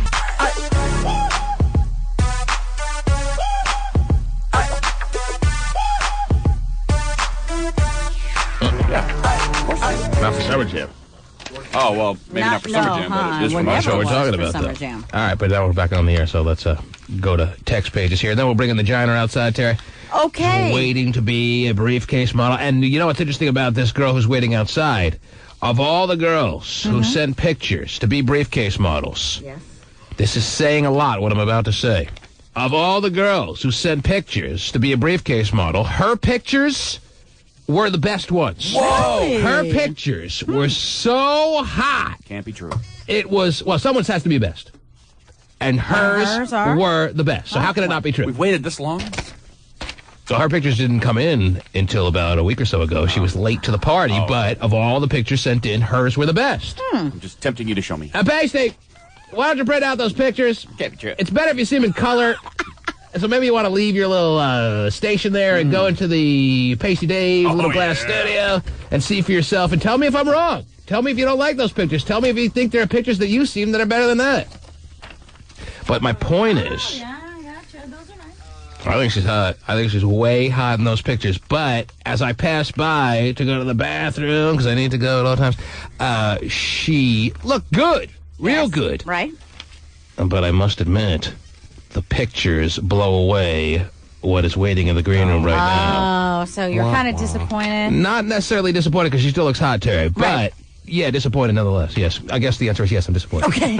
Well, I She mean, still looks hot, though. I mean, all the build-up. if and she then- wouldn't have sent down pictures and she would be in the green room right now, I'd go, wow, she's pretty hot, way hot. Yeah, she's going to be tough to leave out of the briefcase modeling situation. But after seeing the pictures, You were like, she is so... I was like, Pasty, get this girl down here. Remember the email I sent you, Pasty? She's a must-see. Yep. I think I used those words. She's a must-see. I think that is what you said, yes. Or maybe it wasn't C, but... I don't even want to know. I think you do know. Did you see the pictures? I did see the pictures. You got a problem with the pictures? She's the hottest one in the picture. Oh, jeez. Definitely the hottest picture we've seen. Wow. She has It's unbelievable. some unbelievable pictures, Terry. I could put them on the tmanshow.com. We haven't touched that thing in years, so... I know. I don't even know where it is. What happened to it? Steve, put them up on your MySpace. Anyway. I know that's what we go to now. So she'll be coming in. We'll bring in the Giner in a couple of seconds and Got it. see if she makes the cut. Because she may not make the cut after all these words and all the talk I give you about the picture. She may not make the cut. Well, what? I was going to say, obviously, she cleans up really well. She cleans up really well, so... What does that mean? That doesn't apply to pictures. Well... She's unshowered right now. Well, no, I'm No just makeup. saying that I mean, sometimes she photographs very well. Well, she does, and a whole sometimes different expression than she cleans up very well. Well, but sometimes when you do photos and stuff, you clean up.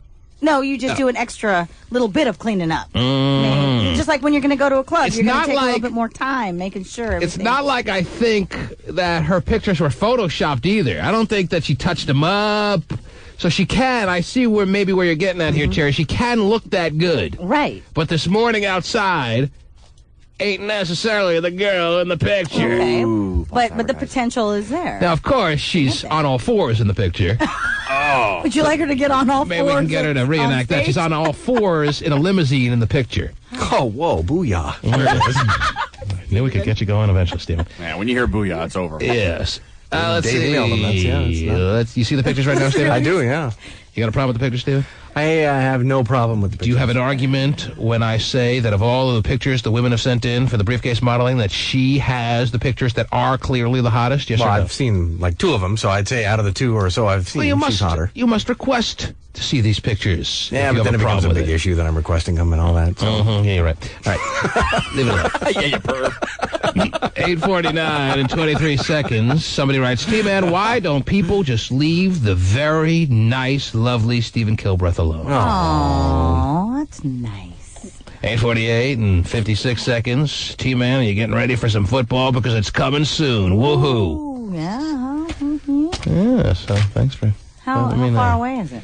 Terry, training camp starts in about a week. Wow, really? NFL training camp starts in about a week. Yes, it seems like we just left football, but when you go to the Super Bowl, that means you play longer than the average team. Football comes around a lot quicker. Oh, we just had the draft, right? And then Game at Questfield in like 2 or 3 weeks. Yeah, it's like the first weekend of August, isn't it? Yeah. Your first exhibition game at Questfield, just a hop, skip, and a jump away, Terry. Jeez. Might have to go. Okay, let's see what we got here. That's right. We want to spend money on exhibition games. The woman at my job just recently got a big tattoo on her tit. And she expects me not to look at it. Well, don't. 8:43 and 41 seconds. If Christy Brinkley wants a younger, newer guy, I'll look that old, cooch of hers. Well, that's just wrong. Okay. A lot of young guys are offering themselves to allow Christy to get even, Terry. Yeah. People out there are feeling for Christy Brinkley. Okay. You know, you stop rooting against someone when they're on their 4th husband. 8:37 and 20 seconds. Oh, boy, I can't wait for Dead Air Live featuring Stephen Kilbreth at Summer Jam. Dead Air Live. Like right now. Yeah, get the girl. What's her name? What's the story? What's her name? Pasty. Yeah, I see you're reading. Right when I put a bite of, your nose? He snorts his breakfast? His nostrils must be huge. You all right? I was trying to breathe and laugh and everything at the same time. All right. Arsema is her name. For some people. Arsena? Arsema. Arsema. Yes. I know about 6 or 7 Arsema steroids back on there. Get her ready to go, Pasty. Yeah, she's going to love the cream cheese breath. Okay, let's see what we have here. Sausage and egg breath. Okay, we're all ready for you.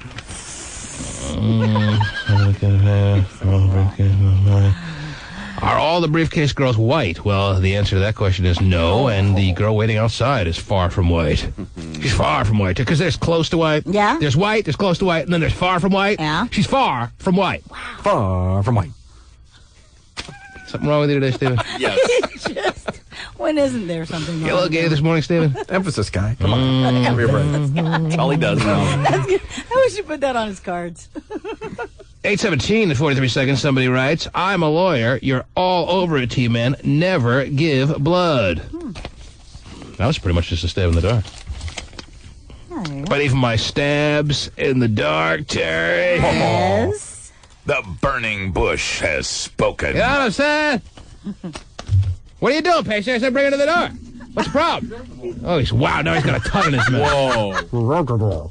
No, don't bring her in. Bring her to the door. Oh, she's at the door. At the door. That's what he was telling me. Now he's shutting the door in her face. Now he's choking, and we're going to have to call 911. Okay. A life of sausage, eggs, and cigarettes. God, picture No hell. high cholesterol here. No, he's not buying into that Just crap. looking over to see if there's any text pages that must be read here. Text page is rolling all morning long, by the way, at 97373. Don't you know? That's 97373. I don't, you know. Who would want to blow up doll of Paris Hilton? She's an ugly skank. T-Man, shave me, you sexy beast. Is that from one of the main three? No, the main three stopped maining. They stopped. Yeah, I don't get text pages from the main three anymore. They've given up on me, Terry. Once you met them and I need a new main three. What are you suggesting? They met me and they were turned off, Steven? Is that what you're getting at? Is that what you're implying? You plowed through them. There's no reason for them to keep texting anymore. That's what I mean. They got satisfied. You'd be so far off the truth, Stephen, because when I have sexual intercourse with a woman, I become very emotional. Why are you laughing at that? Happens just to be the way the you truth. said it. I thought it was funny. Mm-hmm. Usually it's with your wife, so that's good. Let's bring in, usually, yes, you're right. Let's bring in the Giner here and see what's going on in her world. Wants to be a briefcase model, had pictures unbelievable. Terry, I'm fighting the world, I'm fighting the music. Here she comes. Winnie the Pooh is right behind her with a huge thumbs up and a big smile. You like her, huh? Do you see her pictures? Do you see her pictures? Because I'll tell you right now, as much as you're thumbs-upping her right now, oh, jeez.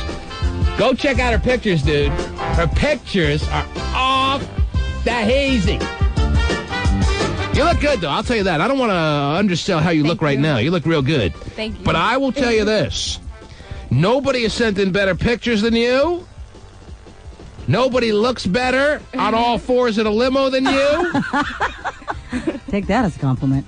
So tell me about these pictures. Wow, Winnie the Pooh is thumbing all over the studio. Much. Yes, hi, nice to meet you. What's going on? What did he? Okay. Go ahead. I'm sorry. What's your name? Where you from? Taken by Kirk Mathis. Oh, okay. I don't know who this guy is, and I don't care. Yeah. It was taken in the back of a limo. That's what it looks Is that like. your senior picture? Yeah. Yeah, right. I've been out of school for 2 years now. You've been out of high school or college? No, high school. You've been out of I'm high in school, college so right now. you're about 20 years old? Yes. Where do you go to college? Seattle Central. And you're not a sizable thing as far as height is concerned. You're a little drop in the bucket there. What are you, about 5'1", 5'2"? 5'2 and a half. 5'2 and a half. Correct. Always got to put the half in. Yeah, me too. Just the tip. Oh, man. And now it's just half the tip. Mine just feels like it's the half. Right. You guys. So you very much want to be a briefcase model. Is that the case? Yes, correct.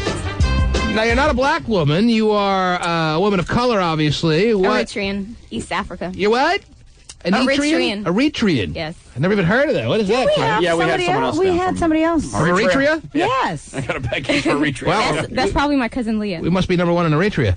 Why, there's only one other person in Eritrea that lives here, and that's your cousin Leah? There could be other many people. of us. All right, so it may not have been your cousin I'm Leah. saying she was in before. She was in what? In the studio? here, Oh, she yeah, came down correct. to try out? Yes. Did she make it? Yeah, Did she you make made it? I her think so. a briefcase Oh, is model. she a thick girl? Yes. She was the car model, wasn't Yeah, she? she was a car model. She was a car model, but not our car model. No. Oh, really? Because our car models made the cut. But some of the other car models, most of the other car models would not come close to making the cut as far as being a briefcase We were model. actually next to you guys. Mm-hmm. Well, right across from where you guys were at. Mm-hmm. Yeah. Oh, Come across. speak up, Dumpy. I think somebody sent a text page about Eritrea once to us. Eritrea? Whatever it's called, yeah. What does Lupinello think of Eritrea? I'll tell you, Eritrea is a hell of a place in the summer. Mm-hmm. I get some Lots of beautiful $2 women massages. like myself. Is it in Northern Africa? Yes. Why'd you wink at me when you said that? Got something in your eye? Pasty Googled it for you and is pointing it out. Is it near Pretoria? No, it's right by the Red Sea. You know, Because I got you're the familiar Red with- Sea, yeah. Oh, I used to float my boat in the Red Sea from time to time. I'm pretty sure you're familiar with Ethiopia. I've heard of it, yes. Right next door. I send my Sally Struthers money there every... You used to be so often. Ethiopia. Oh, shut up. Yeah. Dear geez. Dugu. So is it near Pretoria, I'm asking you, yes or no? Because I have family members in Pretoria. No. No. Never Okay. heard of that. It's north... Then don't say no! Well, I know it's Pretoria's Northern Africa. it's right by Sudan and Ethiopia. It used to be part of Ethiopia. Along the side of the Red Sea. Oh, so your country used to be part of Ethiopia, and then you branched off on your own? So, yeah, Because you didn't want to something be like that. confused with Ethiopia? Is that the Oh, problem? Well, maybe there's something to that. Maybe you have Hey, a little... I'm not here for some history questions. What are you going to tell me why you're here, then? You're here for whatever reason I tell you you're here. I'd like to hear a little bit about your heritage. She obviously doesn't want to talk about it because she's a self-denying Ethiopian. I guess so. Not proud? Not proud of who you are? Oh, I'm very proud of who I am. You want to break away from all the stigmas of Ethiopia? This is our flag right here. Well, then why so defensive about the question? I believe that you have your own new flag now, but I wonder why you have such shame for the old flag. Why you have such an interest to break away from Ethiopia and all the stigmas that may or may not go along with it. I don't think that that's anything to be proud about, that you deny that you were formerly a part of the country that is Ethiopia. Don't put words in my mouth. I did not say that. That's basically something that doesn't have to be said. That's something that we're picking up on. And I don't know if I can have on stage, Terry. No. I don't know if on stage, as hot as she may or may not be. Right. I don't know if on stage I can have a self-hating Ethiopian. Right. I'm wondering why she's so defensive. I'm not defensive at all. When I planned the briefcase modeling situation on stage for the Deal or No Deal little shindig, I didn't carve out a certain spot on stage for the self-hating Ethiopian. Right. I don't remember that as part of the blueprint, Terry. You know that's not true. Well, it is true, and it's too late to deny that. You've already given us all the information we need to know that you're a self-despising... I have family that's Ethiopian, so that's some of her best friends are Ethiopian. Oh, right. Wow. So are mine. Sing me the Ethiopian national song. It was never a fact that we were the same country as Ethiopia. We were just, Sing me the Ethiopian national song right now. I have no clue what it is. See what I'm saying here, Terry? Wow. I can sing it backwards and forwards. She doesn't even know it. I got tired of making excuses for these Ethiopians. What's that now? I would like for you to sing it. Well, luckily it's coming up as the next little ditty here on Cube 93, so I don't have to sing it. But it's a power, by the way. Yeah. Is it? Wow, good. Yes. Listen, you are with one positive attribute, and that is your overall hotness. All right, so despite the fact that you despise who you are, I may have to look past this, Terry, and put her on stage anyway. Okay. And she knows this, and she's cocky about it. She's, she's batting her little eyes, and she's even trying to get a little combative with me, seeing if she can test the waters there. Yeah, I noticed that. And realizing really quickly that will serve her no good. Cocky. Cocky? What? No, far from it. You made some cocky, what? A booba cock. Wow. Okay. Listen, as I was saying, your positive attributes. You do a lot of blinking. Do you notice that? I know. You're a big blinker. You got a problem there? Is there something? Is there a dry eye situation happening? Or do you need clear eyes? If you're aware of it, is it something you can control? Or is it out of your ability to control it? Or I think it has something to do with my contacts. Well, maybe you want to go glasses. No, thank you. You could be I twitch a lot. I hate glasses. You have twitches too? You have a lot of tics and stuff like that? And Do we? I mean, all of a sudden. You have oral twitch tics like people do who suffer from Tourette syndrome? Because that's not such a situation you laugh about. That is a condition. If you have that, tell me, and obviously we'll all understand. That. You don't have that. No. But you have some. Healthy. You have. No, it's not about being unhealthy. I know. I don't have anything. Well, I think you have Tourette syndrome, and you're just self-denying Tourette syndrome. Yeah. It's got a lot of denying going on. Mm-hmm. Yeah, I was just gonna say that. She's a self-denying Ethiopian, a self-denying Tourette syndrome, Terry. And she despises everything she's all about. I mean, who are you really? What are you proud of? I'm proud of being Eritrean. That's what I am. Formerly. I'm happy to be here. Ethiopian, but refusing to acknowledge that aspect. True or not true? Not true. Totally not true. How long ago did Eritrea break off from Ethiopia? You don't even know your history. I don't know the exact date, but it's a little bit over a decade. Cup of coffee ago, you were Ethiopian. Yeah, big deal. I'm going to celebrate my Ethiopian heritage today by not eating. Yeah, right.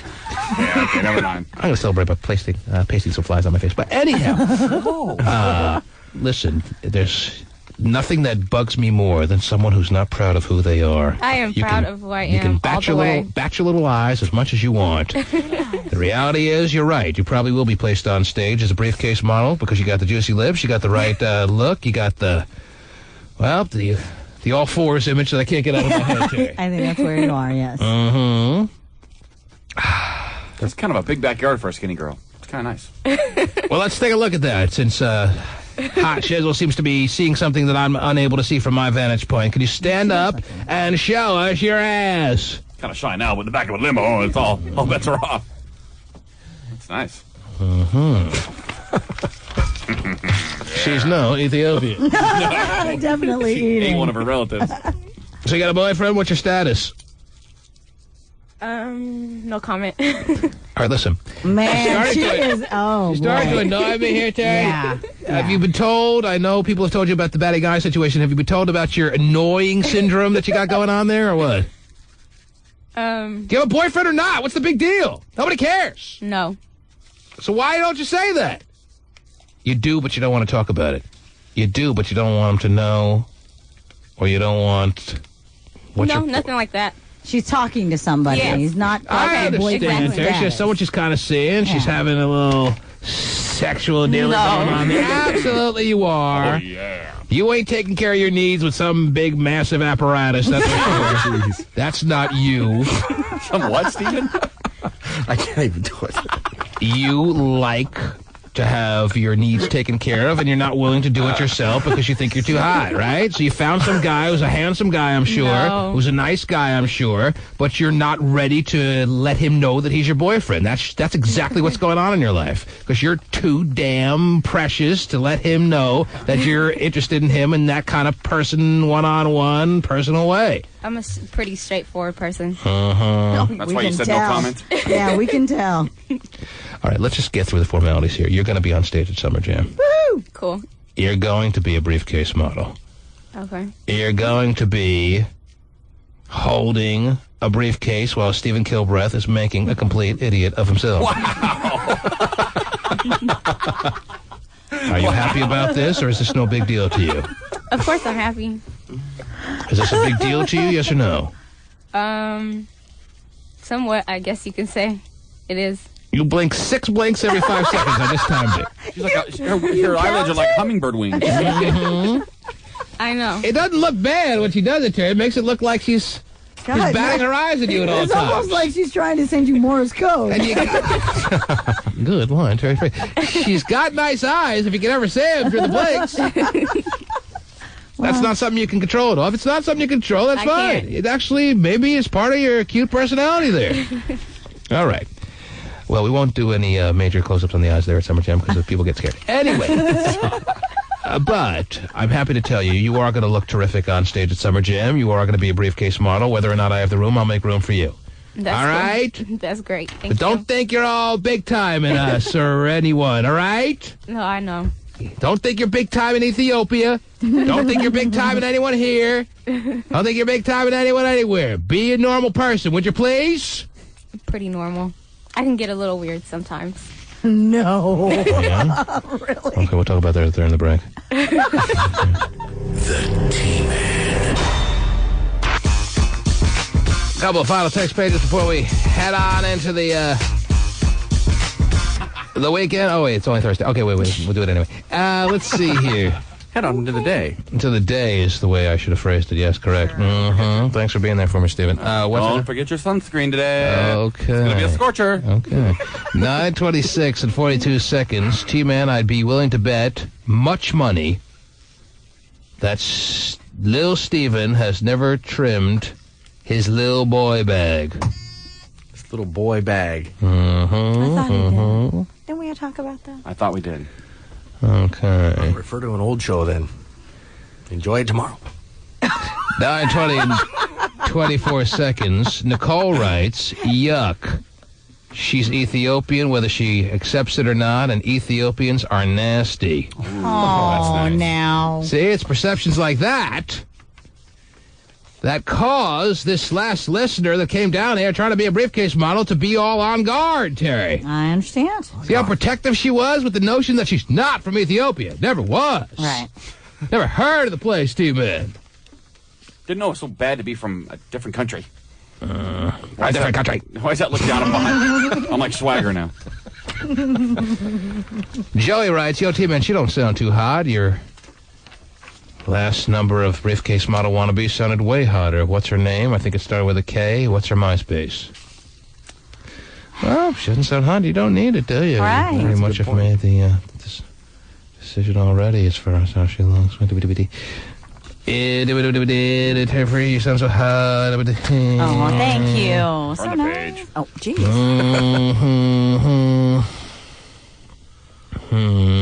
Howard is bastard number one in this city. Reflecting back to yesterday's show, Terry. Yes. Howard Schultz, not on the top of everyone's Christmas list these days, apparently. No. Number one in the bastards. We're doing a countdown. It's your bastard countdown. Ponderous, man. T-Man, you need this chocolate queen to be a briefcase model. Ooh, chocolate queen.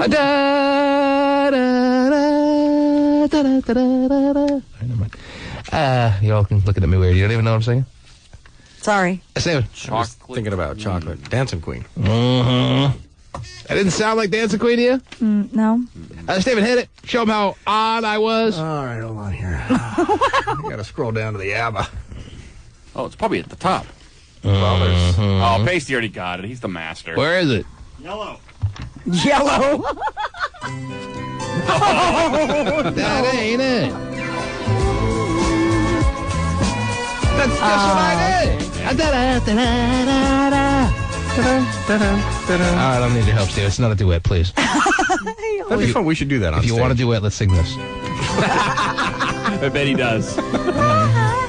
Steven, since we're on the subject, have you never been mellow? I never have, actually.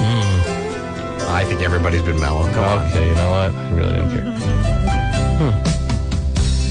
There was a time. Why does he always have to try and match the voice of a woman? 70s must have been a weird time, I'll tell you that right now. Well, it's all the drugs. This was blaring out of people's cars? Yes. I think she was doing drugs. Olivia Newton-John probably wasn't your most prolific drug addict, Terry. She did this song without drugs. That should give you an indication of how the 70s were. This is a 70s song, right, Stephen? Oh, yeah. I guess you had to be on drugs to listen to it. Aha! Aha! I don't know what's worse, hearing Steven sing it or seeing Hot Spot Scott drum it. Yeah, this song rocks. I just want you to. It's a little high for you, Let Steven have his moment. No, it's not too high for him. Oh, yeah, it is. Come on, grab your boy bag, Steven, and give it a whirl. Have you? Have you never been mellow? Have you never tried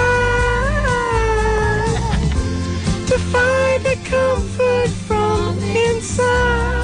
He's finding something from inside, Terry. I don't know where he finds it. Have you never been happy? No, I never have. Thanks for asking. Just to hear your song. Oh, jeez. Have you never let someone else be strong? See, there you go. You're committed to 50 minutes on stage at Summer Jam. If you run into any problems, just start singing. Have you never been mellow? You're good. Sometimes it's shocking they give us a studio and live mics and stuff to do a show, and this is what we got. Sometimes it's shocking to see that we're the #1 radio show in the morning. No kidding. As you do. This is the secret to our success. Your head up in the clouds. And, you know, we're talking, nothing can rattle Stephen when he's focused. Steven's singing right now, and there's nothing we could say or do to distract him. Absolutely nothing. Boogie, boogie, boogie, boogie, boogie. It's time to lay back. Kick off your shoes and close your eyes. I was Since we can't beat him, ladies and gentlemen, like you. Don't ask to join. we'll all join him and let him close the show. Now you're not hard to understand. Speak for yourself. You need someone to hold your hand.